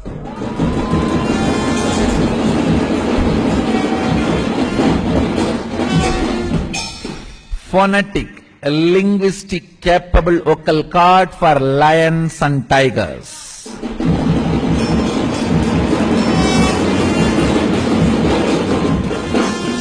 We are going to have bulls and cows which will talk to you very clearly, legitimately in Sanskrit and Tamil.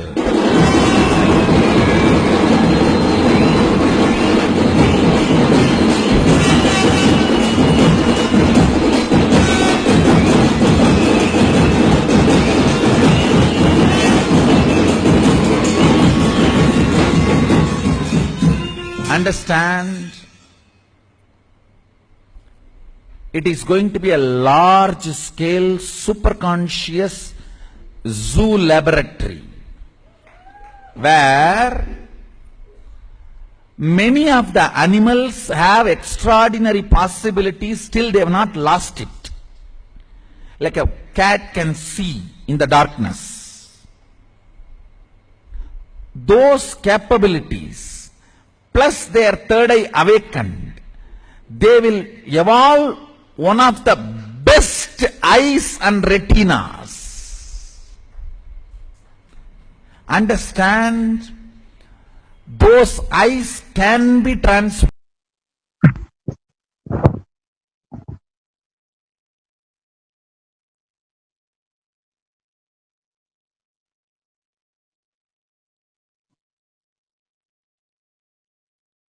I'm seeing some of the people asking me the question, oh, Nithyananda said he will develop the software for the animal to speak in Sanskrit and Tamil as he developed.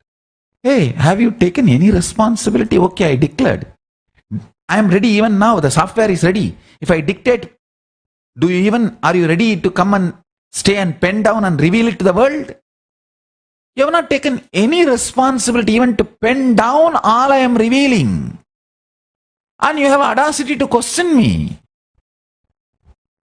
Whatever I am claiming, I am loaded, I am carrying, I am pregnant with it when I am born.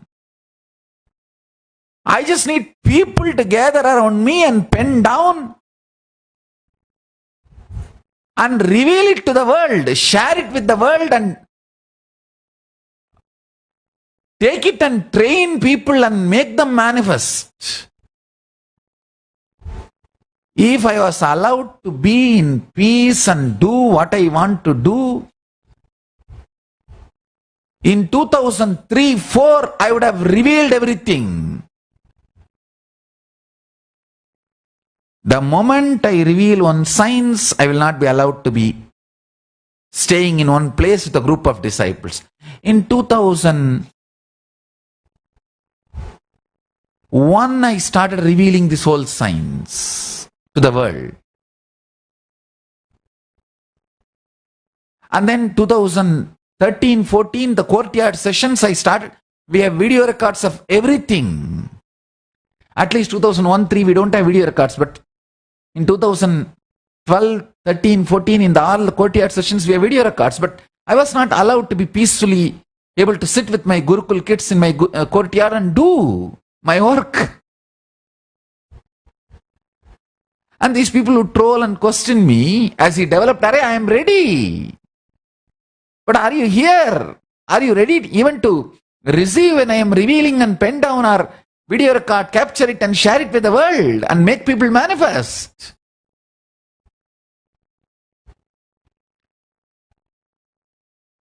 Without taking any responsibility, abusing.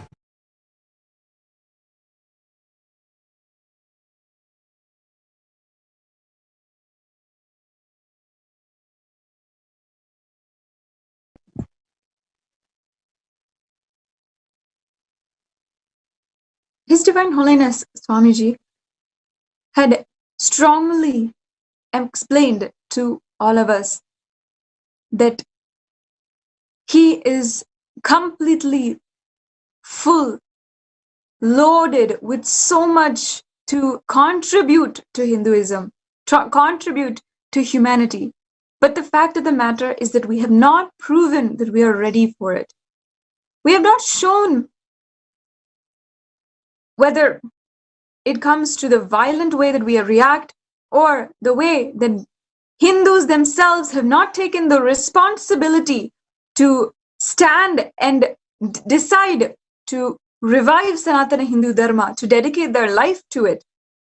And Hindus themselves are abandoning Hinduism, abandoning the core principles, the fundamental cosmic principles, and they themselves are turning into a extremely violent kind of person in the whole humanity. As His Divine Holiness yesterday revealed, that these people continuously trolling, giving slanderous abuse, have always shown this extremely negative side of themselves. And he said that the people who are against Hinduism, the people who are abusing and trying to destroy Hinduism, are, in a way, when they are trying to destroy the most life positive happening on planet Earth, they are in that way committing suicide. Means that they are being so life negative that in the end it will be completely destructive for them in themselves. It will end in a completely painful, terrible way. And that is the sign for the end of humanity itself. It is time that Hindus understand what is the time that we live in. First, that Hinduism and our civilization is in danger. And second, that we are missing while the incarnation of Paramashiva is in the body. We are continuously missing by not taking up responsibility for Hinduism, by not declaring and dedicating our lives, entirety of ourselves, to reviving Hinduism. His Divine Holiness Swamiji has done the ultimate Tyaga in building Sri Kailasa for us, reviving Sri Kailasa from the ancient enlightened civilization. it is time that we also start to stand up and start understanding the truths, understanding that Paramashiva himself is here, and we start contributing to reviving Kailasa. That is the fundamental nature of Sanatana Hindu Dharma, all Hindus, and of course, it is the most primary aspect of His Divine Holiness Swamiji as an embodiment of continuously giving hard work, authenticity, and doing tyaga for the contribution, for in order to contribute to another person's life, to the whole humanity. These are the different ways that His Divine Holiness has even revealed and mapped the sacred scriptures to our user-friendly language. He is going to make it into reality, but first he has mapped it into a user-friendly language where we understand and are able to comprehend, at least in a very awakening bit. Even how much ever we understand is enough to awaken us to the higher reality. His Divine Holiness has even revealed in so many different ways the ways that his Hinduism has contributed to the world by understanding the cosmos and understanding the world before modern day science had even been born and had even understood about the world and universe. The Upanishad, which are one of the oldest scriptures known to humanity itself, have revealed in their verses truths about the cosmos with which science is just yet to catch up.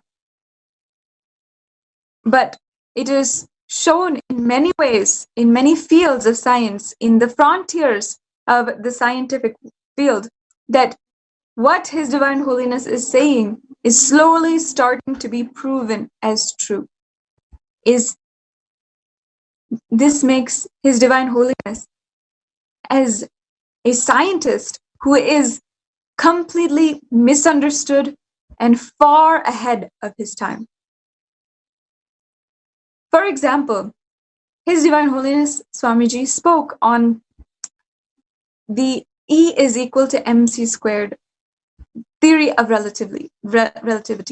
And in fact, since 2005, His Divine Holiness has been speaking on this topic, bridging science and spirituality, or science and Sanatana Hindu Dharma. The way that he has been bringing out slowly the truths in order for us, so all of us can handle and all of us can understand, continuously has been showing the scientific basis, the scientific foundation, and proving that what he is saying is reality. In 2017, another extremely profound talk that he gave, which riled up many of the anti-Hindus, was on the E is equal to mc squared theory of relativity by the scientist Albert Einstein. Albert Einstein was a physicist who revealed and discovered what he called the theory of relativity.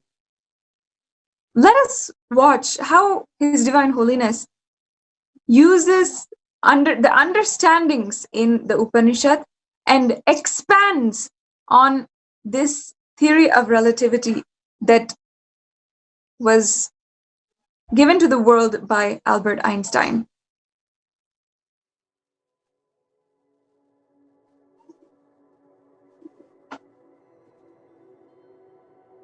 Human beings do not know to store the electricity without reducing its intensity. Understand? Still human beings don't know. The blind spot why human beings are not able to store the electricity without reducing its intensity, because their brain is not at all capable to understand the higher intensity does not need to be reduced for continuity. Non-veg brain knows only ups and downs. It cannot be in up continuously. Only a person who knows continuous up is possible. He can grasp without reducing the intensity. Continuity is possible. Never a common brain understands intensity and continuity, infinity and continuity. Some of the major scientists and their theories I am debunking. E equal to not mc square. Cannot be mc square. What is mc square? The difference between intensity and continuity. What is energy? What is matter? Matter is continuity, energy is intensity. What do you call as matter? Anything continue. What do you call as energy? Anything intense. The intensity and continuity is separate for a non-veg crooked brain which has seen only ups and downs. Only a vegetarian brain which can retain the experiences continuously without losing the intensity can understand M and C is not MC, it is MC.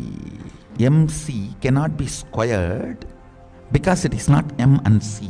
Any up cannot continue is the root pattern of non-veg brain. Only a vegetarian brain, organic brain, which has grown organically can understand intensity and continuity are not only opposites, they are not two different things. This Western symbol of infinity itself is intensity and continuity's conflict, ups and downs. Eastern symbol of infinity is this only. Eastern symbol of infinity is linga, bindu. This only. No ups and downs. Western symbol of infinity is this, ups and downs, conflict. Because intensity and continuity cannot be grasped by non-veg brain. Intensity is energy, continuity is matter. That's all. All continuity is certain intensity and all intensity is certain continuity. All M is C and all C is M. All C even while they were C, M. All M even while they were MC. Brain which can grasp intensity and continuity will not be two word or two experience or two definition.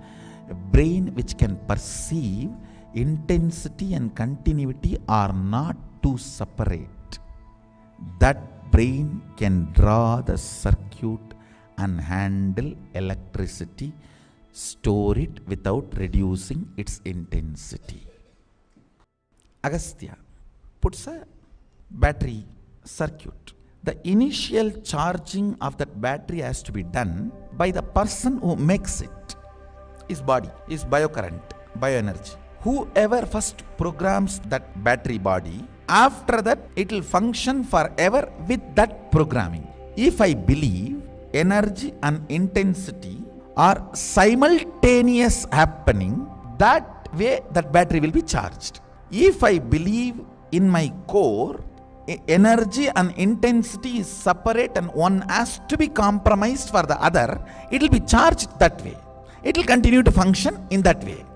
Cognitions matter in circuit of physics because chemistry of the physics functions by cognition. Ability to be realizing MC is your state. No M, no C separately. Intensity and continuity is natural. Whenever you get high, you always believe that is not going to be natural. You are so clear, the intensity is not going to be continued. You believe it so strong and you want to conform to that belief. Intensity is energy, continuity is matter. And the brain, which is made to believe both are not one, suffers forever. This is what is cosmic bipolar disorder. If you are made to believe intensity and continuity are separate, which is not, you call this as a matter because it is continuous. Naturally it has intensity. You call the sound as energy because it comes and goes. But you need to know that also as a continuity. Continuity and intensity are not guna, they are svabhava. Attribute and attitude is different. Natural, spontaneous existence is different.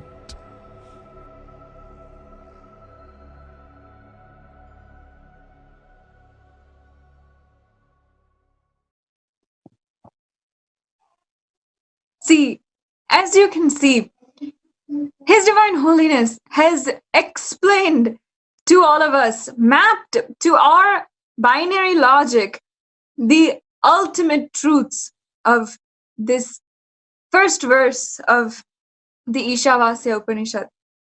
It is absolutely amazing the way that he has simply transcended modern science, gone light years ahead of what they understand now. It may be maybe 10 years, maybe a century before the modern day science is actually able to grasp what he is saying. Even in the ancient Vedic civilization, the gravity, the understandings of gravity, the understandings of even conception of a human being inside of a human mother, all of these sciences were revealed and understood by Sanatana Hindu Dharma at least 600 to 1000 years before it was actually understood by modern day science. It is absolutely silly, laughable to think about how late modern day science understood and is trying to grasp at the reality. That gives us that gives us really what it's like to try to navigate the whole world with the binary logic. Try to navigate the whole world just with our understanding, our limited understanding of what is reality. It really makes me think, in my life outside, before I had taken sannyas, I had an ambition to become a doctor, a scientist. And I truly thought that through this field, I would be able to contribute and I would be able to have some satisfaction and self-journey just through understanding what is the world and reality around me. But even after I had not completed my education, I feel more fulfilled understanding these truths from Hinduism.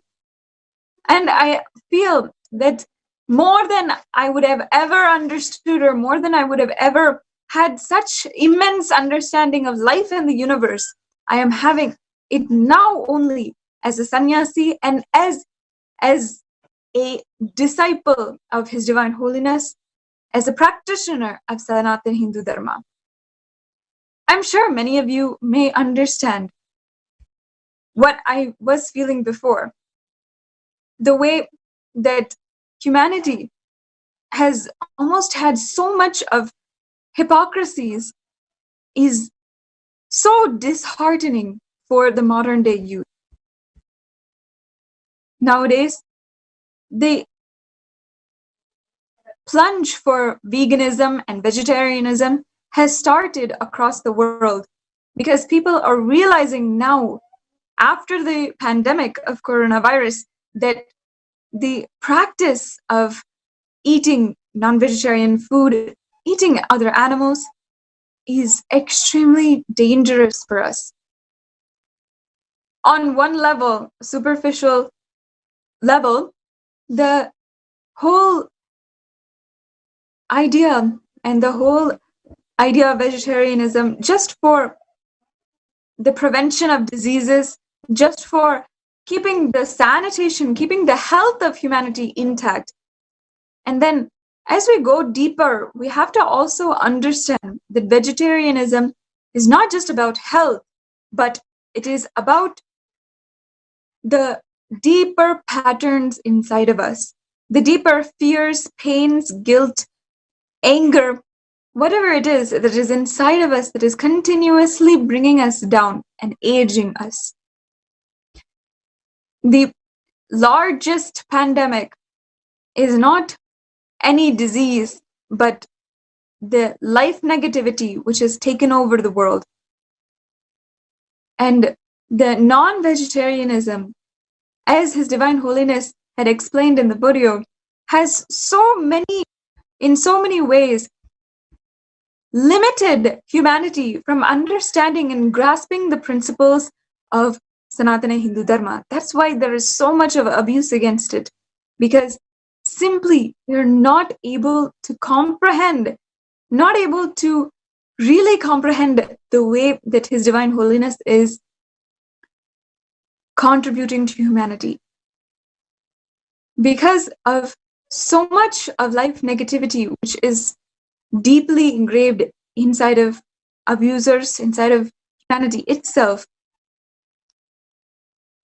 No matter what, however, we should not abuse, but keep the idea alive inside of us. Whether we understand it or not yet, we should not deny that possibility and not deny that possibility for others. His Divine Holiness has been one of the world's leading advocates for vegetarianism and veganism for as long as he has lived. Vegetarianism, veganism is an essential part of Hinduism. Just as ahimsa, non-violence, is that essential part. A side effect of that is not harming another being, not harming other animals. You may have the question, isn't plants also a form of life? Please understand that animals are shown and proven to be sentient beings. They have feelings, emotions, suffering. And when we kill animals and eat them, whatever suffering that they went through in their last moments, that remains in their muscles, and that is what you eat when you eat non-vegetarian food. That pain, that suffering becomes heavy inside of you. And in fact, His Divine Holiness has explained that you may not even have superconscious breakthrough. You may not be able to transcend and seek further into your oneness experience and your ultimate enlightenment because of how you have continuously fed poison inside of your system. Poison in the form of suffering and life negativity. Let's first understand from Swamiji how vegetarianism benefits humanity, and then let's analyze how the world is today.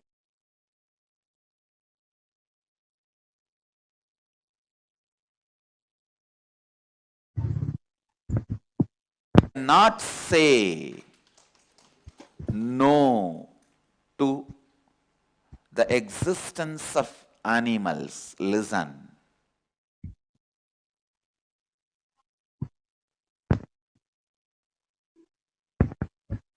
Any form saying no to life is not encouraged. And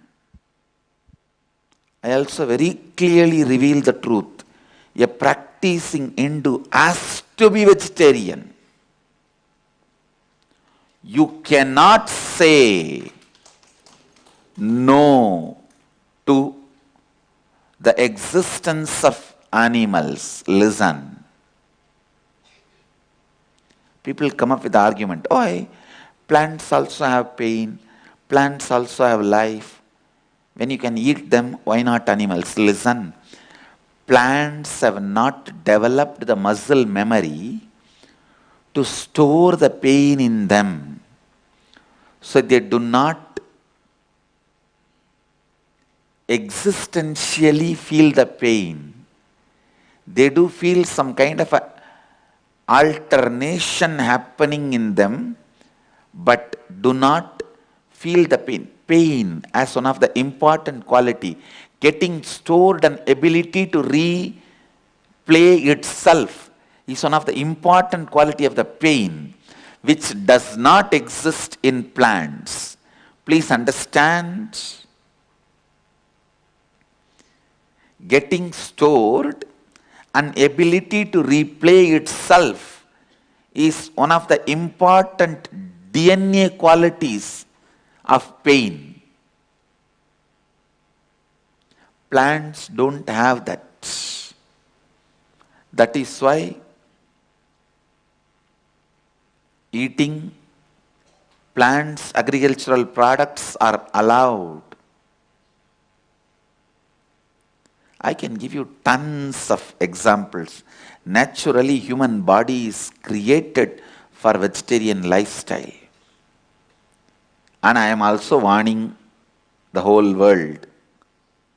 Within next 15 years, you will be able to support the whole population with food only if you decide to turn vegetarian. Because 30 pounds of food is necessary to make 1 pound flesh. Understand, 30 pounds of agricultural food which can be directly consumed by us is necessary to produce 1 pound flesh. So vegetarianism, vegetarian lifestyle is the most affordable. I tell you, just by being vegetarian, you are doing annadana, giving food for thousands of people. Whenever you consume a vegetarian meal, you are already giving meal to 29 people. Because you are not taking away 30 persons' food into one meal. Understand? If you are consuming vegetarian food, already you are serving food for 29 people. So understand, every time you put your hand on the vegetarian food, remember, 29 more people are blessing you for letting them have food.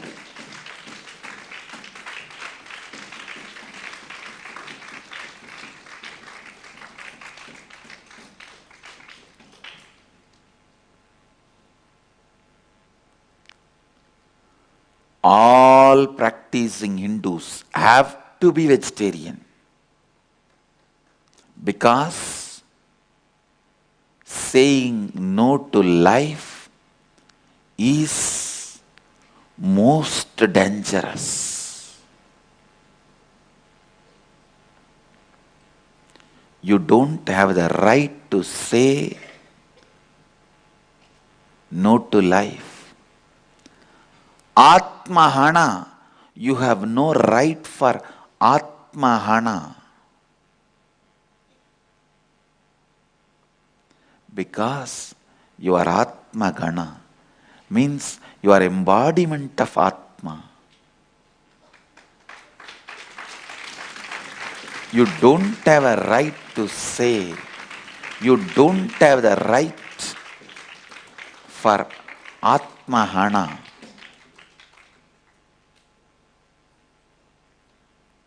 I'll continue to expand on this verse, because too many important truths are revealed just in this one verse. Asurya namate loka antena tamasavrita tagaste pretyabhi gachanti eke chatmahano janaha.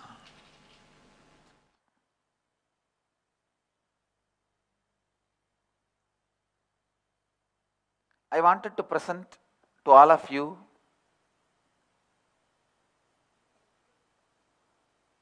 you have more possibility than you are.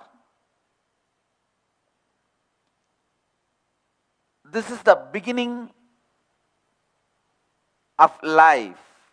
This truth, you have more possibility than you are, is the beginning of life in any philosophy, any way of living, any way of thinking, any way of living, any system of thinking, or any religious thinking tradition. You have more possibility than what you are now. That more possibility is what we call bioenergy, inner potential energy. In Sanskrit, we have the word kundalini.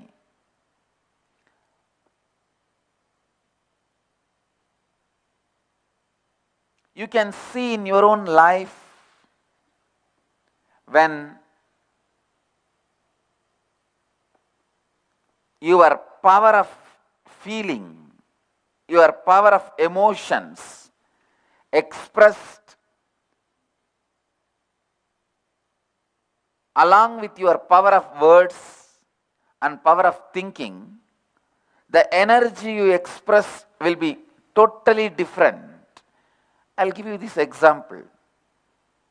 When you utter some words, if your feeling is not associated with it, you know very clearly what kind of impact you create through that word inside you and outside you. Even while you are thinking, if your feeling is not associated with it, what kind of impact the thinking does inside you and outside you. I wanted you to understand how the various diets impact that inner potential energy. First truth I wanted to present in front of all of you, you become what you eat. Anything you eat, that becomes you. One part of what you eat becomes your bone, muscle, flesh, blood. One part of what you eat becomes your words. One part of what you eat becomes your thinking. One part of what you eat becomes your feeling. One part of what you eat becomes your being. So the first truth I presented is about what is inner potential energy, Kundalini Shakti. What is bioenergy or biomemory? Second truth I am presenting in front of all of you.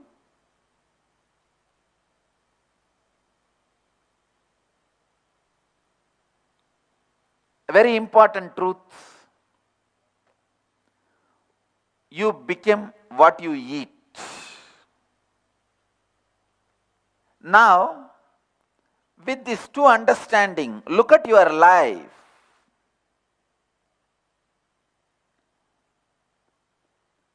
What you are eating,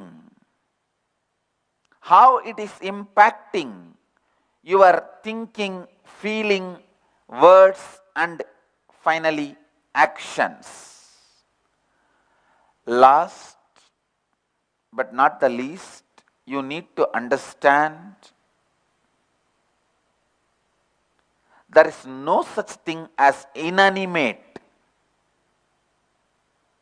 in the universe, whether it is human being or a stone in the street.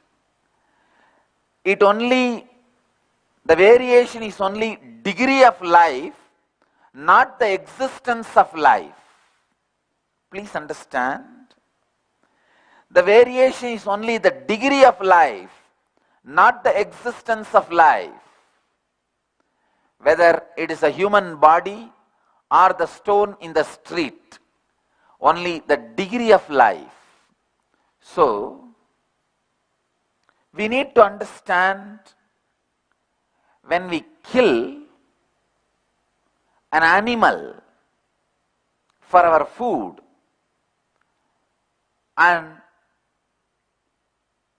consume that as a food, what all the effects happening to our inner potential energy.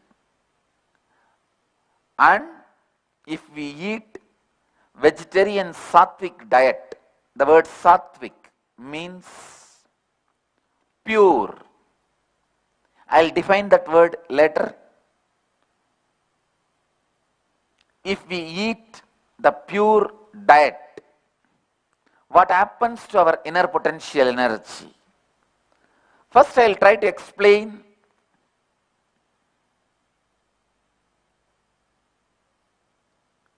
the power, how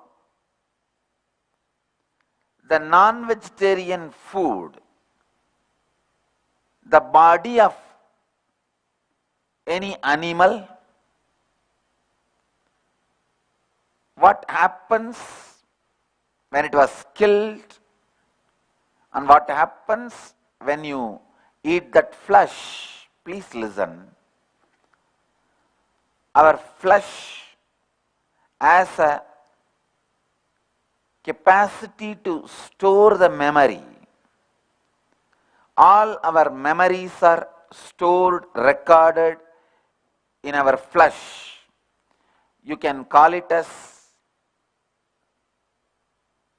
different names. You can call it as a muscle, bone marrow, bone, different names you can give, but it is stored in our body. In that you can give a deeper inner names: brain, heart, liver, kidney, different names of the organs.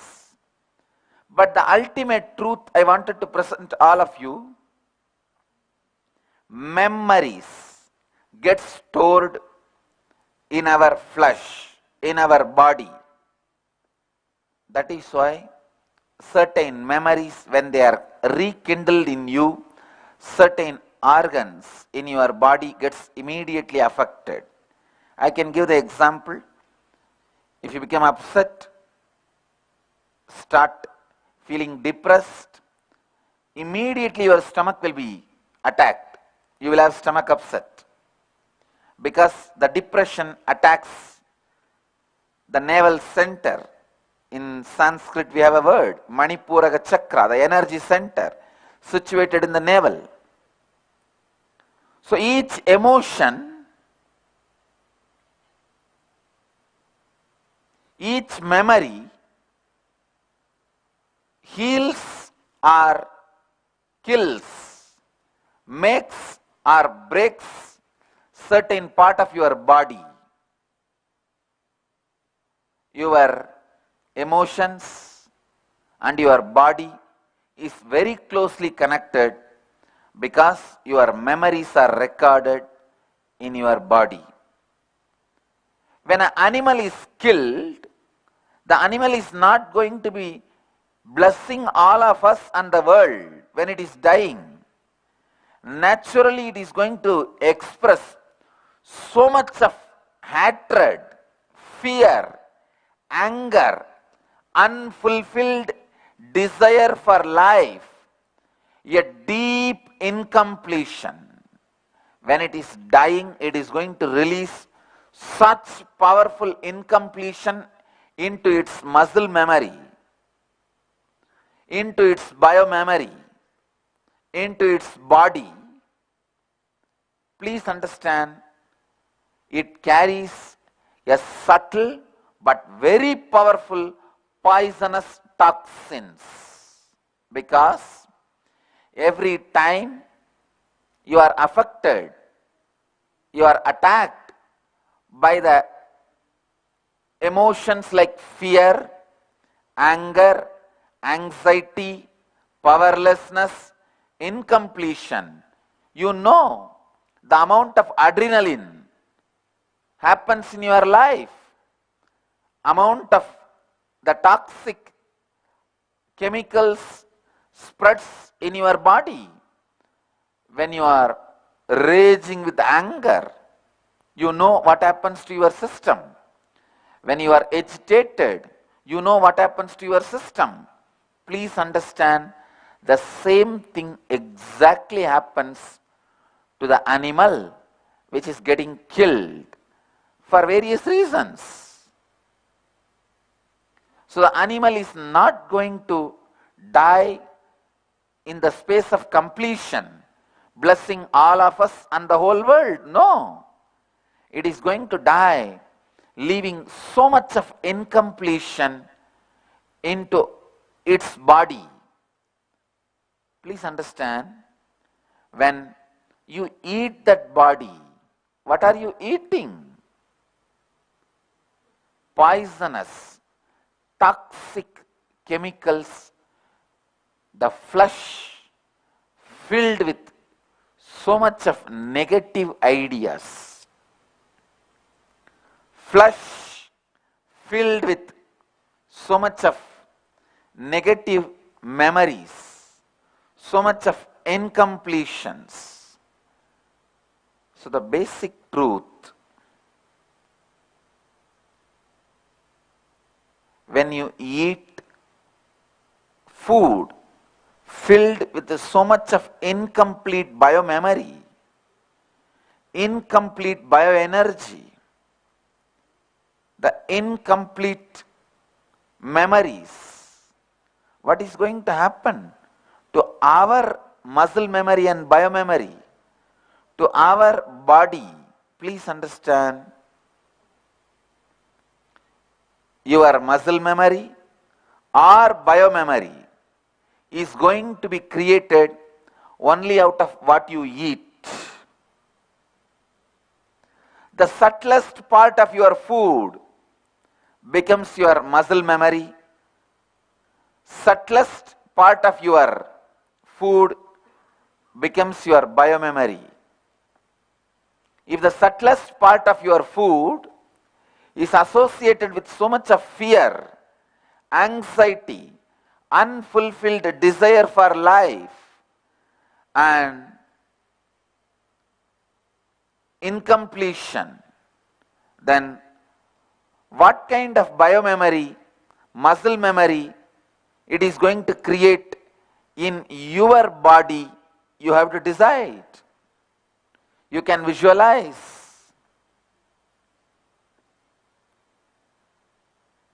Sometimes people ask me, then how come people who eat non-vegetarian seems to be leading a so-called normal life? Who said? Who said they are eating normal life? Please understand. Look at the depression ratio.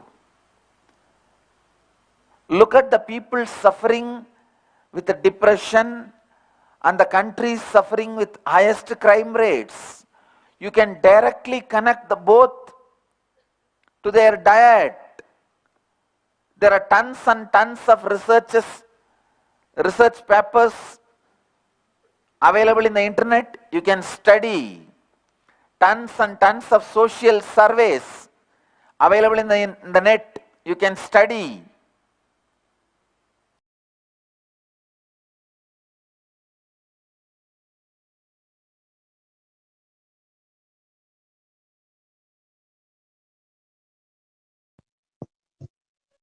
As His Divine Holiness has explained to us, the very subtle components of our food, what we eat, become a part of us, become our biomemory and muscle memory. We must understand this because not only in the way of eating meat, but even in our vegetables, grains, in the plants which we are eating, it also has to be completely organic and sattvic, made completely out of non-violent methods and traditional methods. In the US and many places, even starting in India, the mass industrial farming has started, making and destroying the lands which the farming is being done on. Many methods of farming actually make the soil extremely hard and lose its nutrients, especially when you plant one crop for acres and acres. The nutrients and the diversity in the soil becomes extremely low, and the microbiomes which were in the soil start to die. This itself is another way that subtle violence happens in many methods. That is why in the villages and in Sanatana Hindu Dharma, the local sustainable farming is always encouraged and done for two reasons. One, that every village will be self-sustaining and never it will fall into a starvation or famine period, because the farm and the farm is locally sustained. Not only that, but the diversity of the soil is encouraged, the enrichment of the soil and the enrichment of the land itself, the treatment of the land itself is so sacred and divine. Even when we are farming, the harvest festival in Hinduism, Pongal, and the Ratha Saptami, these festivals where we are celebrating the Surya, the sun god, where we worship and we pay gratitude for the harvest which we have harvested that year.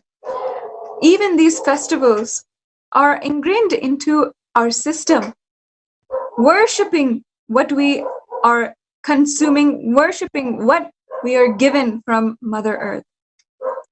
Even this, in its most subtle form, is an aspect of non-violence, ahimsa. That is, as we are continuously seeing, a thread of Hinduism. Sanatana Hindu Dharma is entirely based on non-violence, ahimsa. And not only that, in order to promote the enlightenment of all beings everywhere, not just human beings, but animals, and not just animals, but even the environment and the biomes which we live in, all of this has an ultimate sacred version. Even 2 days back in the Satsang, His Divine Holiness revealed the highest DNA is the DNA of Paramashiva, which he has himself come down and brought for all of us, gifted for all of us. And the highest DNA for a tree is Kalpa Vriksha, a tree which lives 600 years, growing and growing, and its roots come hanging from the branches, go up and then hang down. This aspect is actually a very unique evolutionary aspect of the Kalpavriksha tree, the banyan tree. Not only that, the Kalpavriksha is a divine happening from Kailasa itself. It radiates the energy of Paramashiva. In addition, His Divine Holiness has said that the highest animal DNA is the Airavatam, the three-headed elephant, which Lord Indra, the Deva, the god of the king of gods. He rides on it in war. This animal is the highest DNA. His Divine Holiness promised that he has brought all of these DNAs down from Sri Kailasa and is gifting it to the world. Over the last 32 days, His Divine Holiness has been manifesting the next super conscious breakthrough for humanity in order to prepare us all for the highest DNA, Paramashiva, the highest plant DNA, Kalpaviksha, and the highest animal DNA, the Airavata. The Paramashivoham program over the last 3 batches has continuously shown us the next breakthroughs which His Divine Holiness is giving and gifting to humanity. Last year, in around April 2019, His Divine Holiness announced that the second great pause is happening. The first great pause was when, as we saw earlier in the satsang introduction, well, the first great pause happened after the great realization of His Divine Holiness, when suddenly the intensity of which Paramashiva was radiating through His Divine Holiness went to the next level. Now, in last year, in April 2019, the second great pause has happened, where His Divine Holiness again explained it was just as if his skin was feeling like butter and melting, oozing, and inside he continuously felt as if it was just as sweet as honey. It was such a beautiful description which he gave about what it feels like to be experiencing that continuous oneness state. It was the time where now the avatar is manifesting Paramashiva to the next level, with the next level of intensity. That's why now he is offering the Paramashivoham level 2 program and gifting this to humanity, to certain mature seekers who are ready in this time of the coronavirus pandemic to transcend their human experience and have a superconscious breakthrough in their lives. Thousands of people all over the world have experienced Paramashivoham at a completely different level. Over the last hour or so, we have been discussing how the nonviolence, when it becomes an experience inside of you, it radiates towards others. His Divine Holiness explained to us that he does not need to do anything to radiate bliss. He just has to live it. That is the way that so many thousands of people, so many beings, simply feel so much of harmony, so much of healing, relief, bliss when they come into his presence. And the fact of the matter is that after the second great pause, the intensity by which Paramashiva is radiating through this body transcended to another level where it does not require the physical body, the presence of the physical body, but just through two-way video conferencing. Just if you see that divine darshan, that is enough for you to also experience inside of you that superconscious breakthrough and that an ultimate experience of oneness. He has been delivering this to thousands of people over the last 32, now almost 40 days. And whole humanity is seeing the shift. It shows us that the next age is coming, In fact, in 2017, His Divine Holiness declared in the Mahasannidhanam program that he will remove the non-vegetarian lifestyle from planet Earth entirely. This was 2 years before.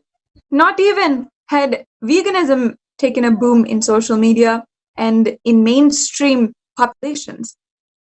It was simply a declaration he made without any hint of the fact of what would happen in the future. Now we see that through so much of what we have been through the coronavirus pandemic, that the world is understanding why vegetarianism is the solution. And so many leaders of the world are seeing that this is the only solution we should take up and we should implement at large if we need to see humanity survive over the next century. Paramashivam level 2 is not just awakening humanity at this level, but in the conscious level, at the very level of our consciousness, transcending the limitations of what you may not even understand and may not even imagine right now. His Divine Holiness has said that more than humanity can imagine, I will make breakthrough of Paramashiva, of the super consciousness. It will be something which we cannot even imagine. And I see so many thousands of people all over the world expressing powers left and right with the breakthroughs that are happening in Sri Kailasa itself. It is so amazing to see how much His Divine Holiness has contributed and how people are experiencing what he has said. Let us see a sharing from a participant of Paramashivam and be inspired by that, what they're saying. Apply it in our own lives. I remind all of the viewers right now, visit paramashivam.org in order to read more about what is Paramashivam, see the visuals and the aids that have been supplied there, the information which has been supplied there on Paramashivam. And if you are ready for your next breakthrough and you feel yearning for a different way of life, transcending your mundane experience, your day-to-day suffering, if you feel that you need this, then register for paramashivam.org. This is the time, and your transformation is completely 100% guaranteed to you. And not only that, it will be entirely effortless on your side. Let's watch a Paramashivam participant share how Paramashivam has affected their lives. Nithyanandam. My name is Sri Nithya Tyageshwarananda. I am a freelance musician based in Los Angeles, and I just completed batch 1 of the Paramashivam Level 2 program, the online program that my guru, His Divine Holiness Bhagavan Sri Nithyananda Paramashivam, is currently doing right now. And they just started batch 2, so I just wanted to share for all of you a little bit about the program and some of the breakthroughs I had, and a little bit about manifesting powers. And I wanted to share with all of you guys that are interested. For myself, it's been quite a journey with Swamiji, and I haven't done a program, haven't attended a program since 2016, and so it was really, it was quite nice to be with him in the program again, especially from home.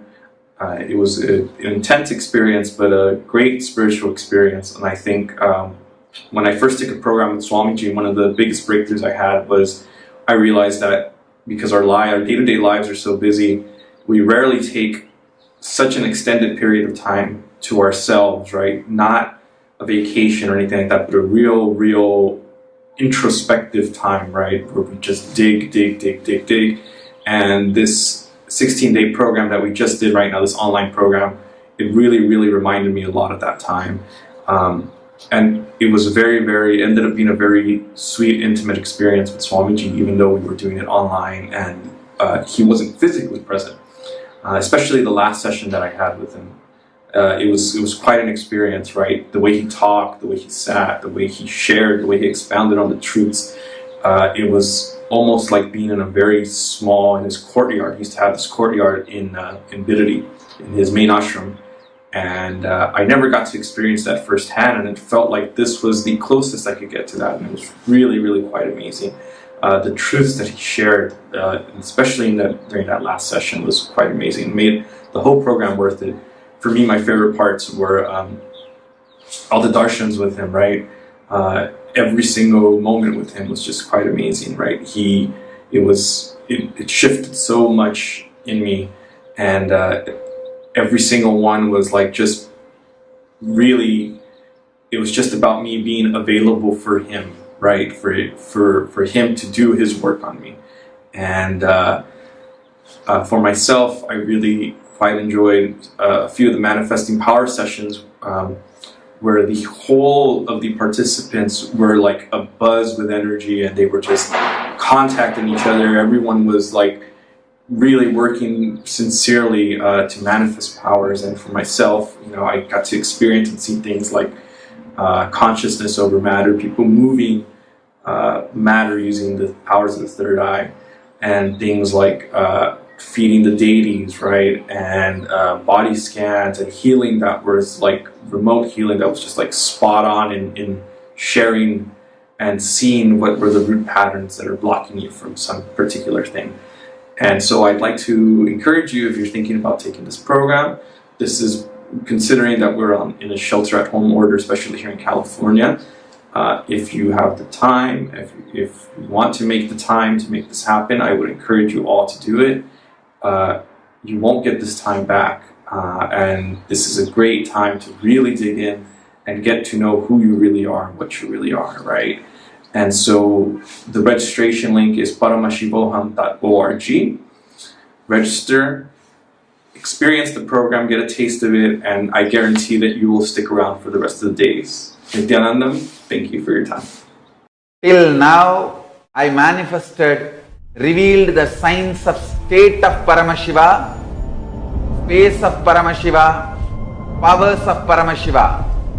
Now, direct process, directly from Paramashiva to manifest the being of Paramashiva, because the world is ready. Akash Bhairava is the God who makes all our beings ready for Paramashiva to manifest. It will be centered on Akash Bhairava and making Paramashiva manifest in all of us. The program will be Guru Dakshina based. It will be dependent on you. You can't put any monetary value for it. If 10,000 of us can sit together and manifest the being of Paramashiva, not only we will heal the coronavirus in the whole world, we will give a super conscious breakthrough to the world. Whatever I was talking after the great past, I am going to make that all into reality. This will be the most life positive happening on planet Earth. All of you, make the decision to attend Paramashivam from simple integrity. My purpose is to make you attend sincerely, that's all.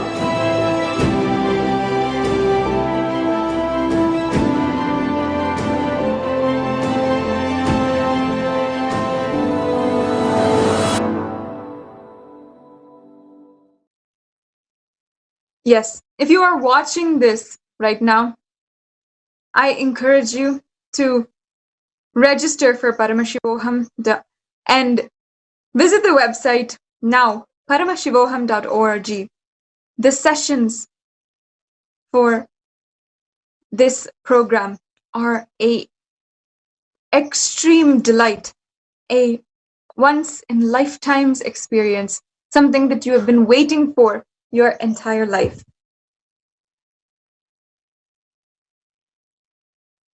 So far in the satsang introduction, we have really deeply analyzed the way that non-violence, ahimsa, is told in our scriptures, in the Shastra Pramana, is experienced and lived as exampled by our aptas, the great enlightened beings, is exemplified as a paragon of the embodiment of ahimsa by His Divine Holiness.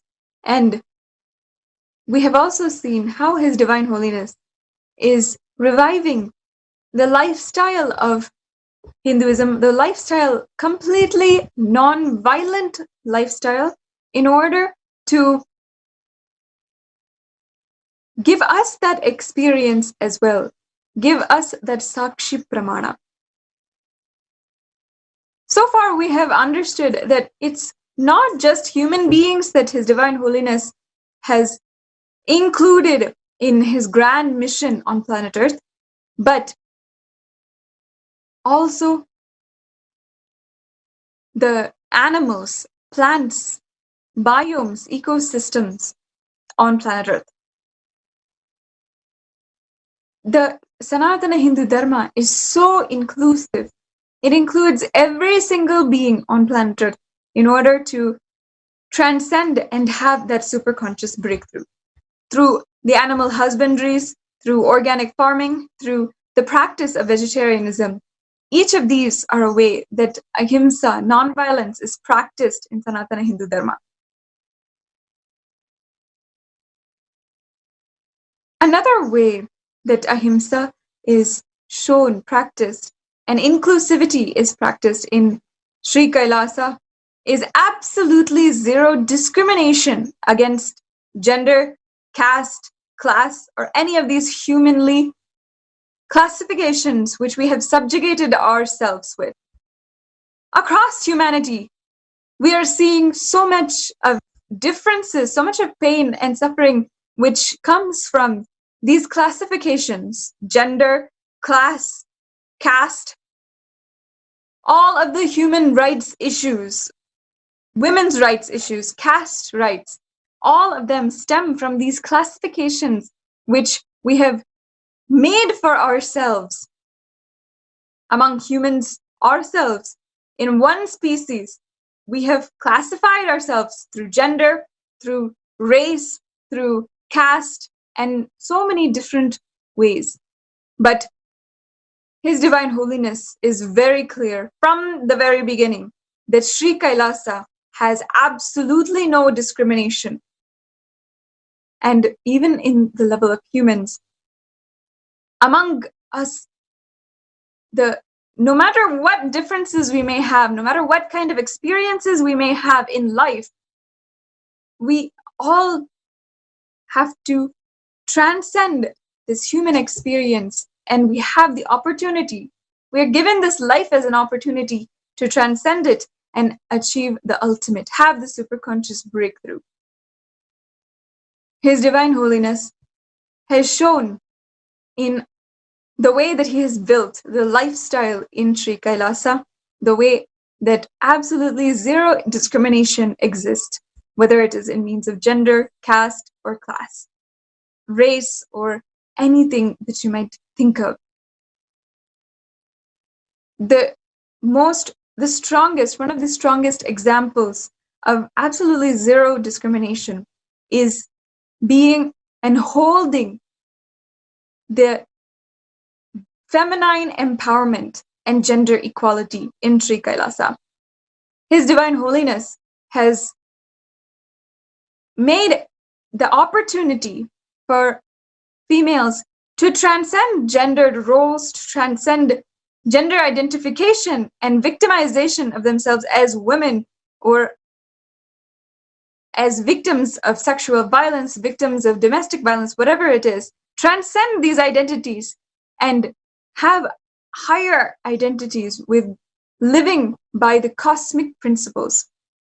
Sannyas, living as an acharya, and living as a priest, a pujacharya.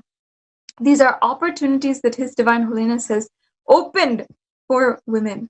Not only that, the Gayatri initiation, which he's given in order for women to also experience ultimately the oneness experience inside of us and the ultimate non-violent state inside of us and radiate that to humanity.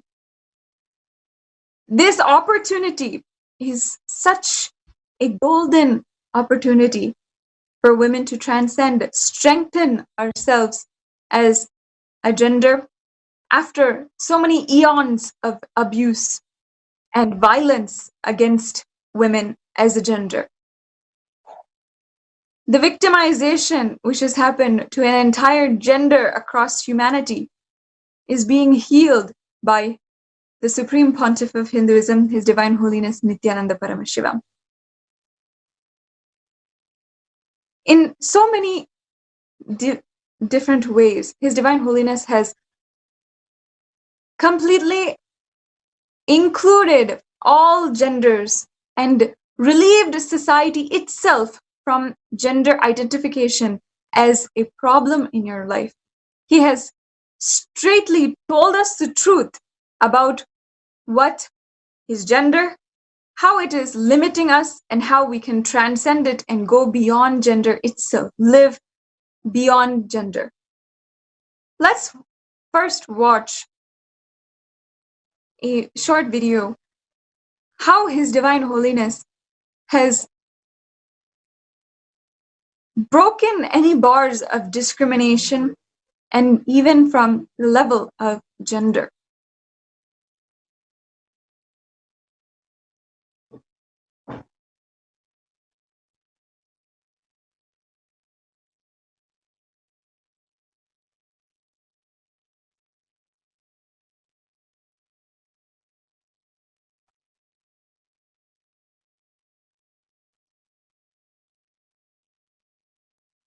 His Divine Holiness, in fact, has the first Paramashivoham, level 1 Paramashivoham, he gave just for this breakthrough, just for us to go beyond gender as a limitation for us. This identification that we have has marginalized us in so many different ways, has limited our experience of reality and our understanding of the universe. First, His Divine Holiness has straight out that there is no such thing as straight. The sexuality known as straight, the sexuality that so many people identify with and comes with so much of bias and prejudice, that identification itself is false. And in fact, though there are so many people who will go against him and troll his words, this is scientifically proven. This is scientifically shown that there's actually no such thing as straight. And in fact, there's no such thing as being completely female, being completely male. In all of us, there are aspects which come in both male and female. And in fact, the components within our body that make us male or female are just a small 2%. Just with that 2%, we have created so much of discrimination in society, violence in society. It is absolutely astonishing, actually, to think about it. But His Divine Holiness has given this philosophy as a baseline strategy for living in Sri Kailasa, living the lifestyle of Sri Kailasa. When you think of yourself, understand we can go beyond gender. And that is the ultimate experience that we can have. Just having this experience, we can understand from just having this experience of going beyond gender manifests in us a new level of consciousness. That is what His Divine Holiness delivered to hundreds of participants in Paramashivam level 1. And now, of course, he is delivering that and something completely beyond that as well. Let us understand from Paramashivam. Om Nithyananda. Paramashivam. Om Nithyananda. Paramashivam. Om Nithyananda. Paramashivam. Paramashivam. Om Nithyananda. Paramashivam. Om Nithyananda. Paramashivam. Om Nithyananda. Paramashivam. Nithyananda. Paramashivam. Om Nithyananda. Paramashivam. Om Nithyananda. Paramashivam. Om Nithyananda. Paramashivam.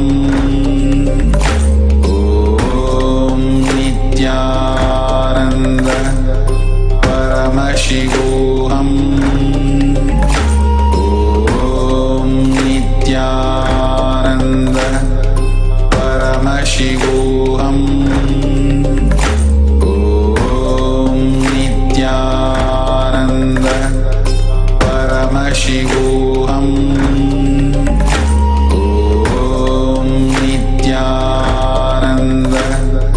Paramashivam.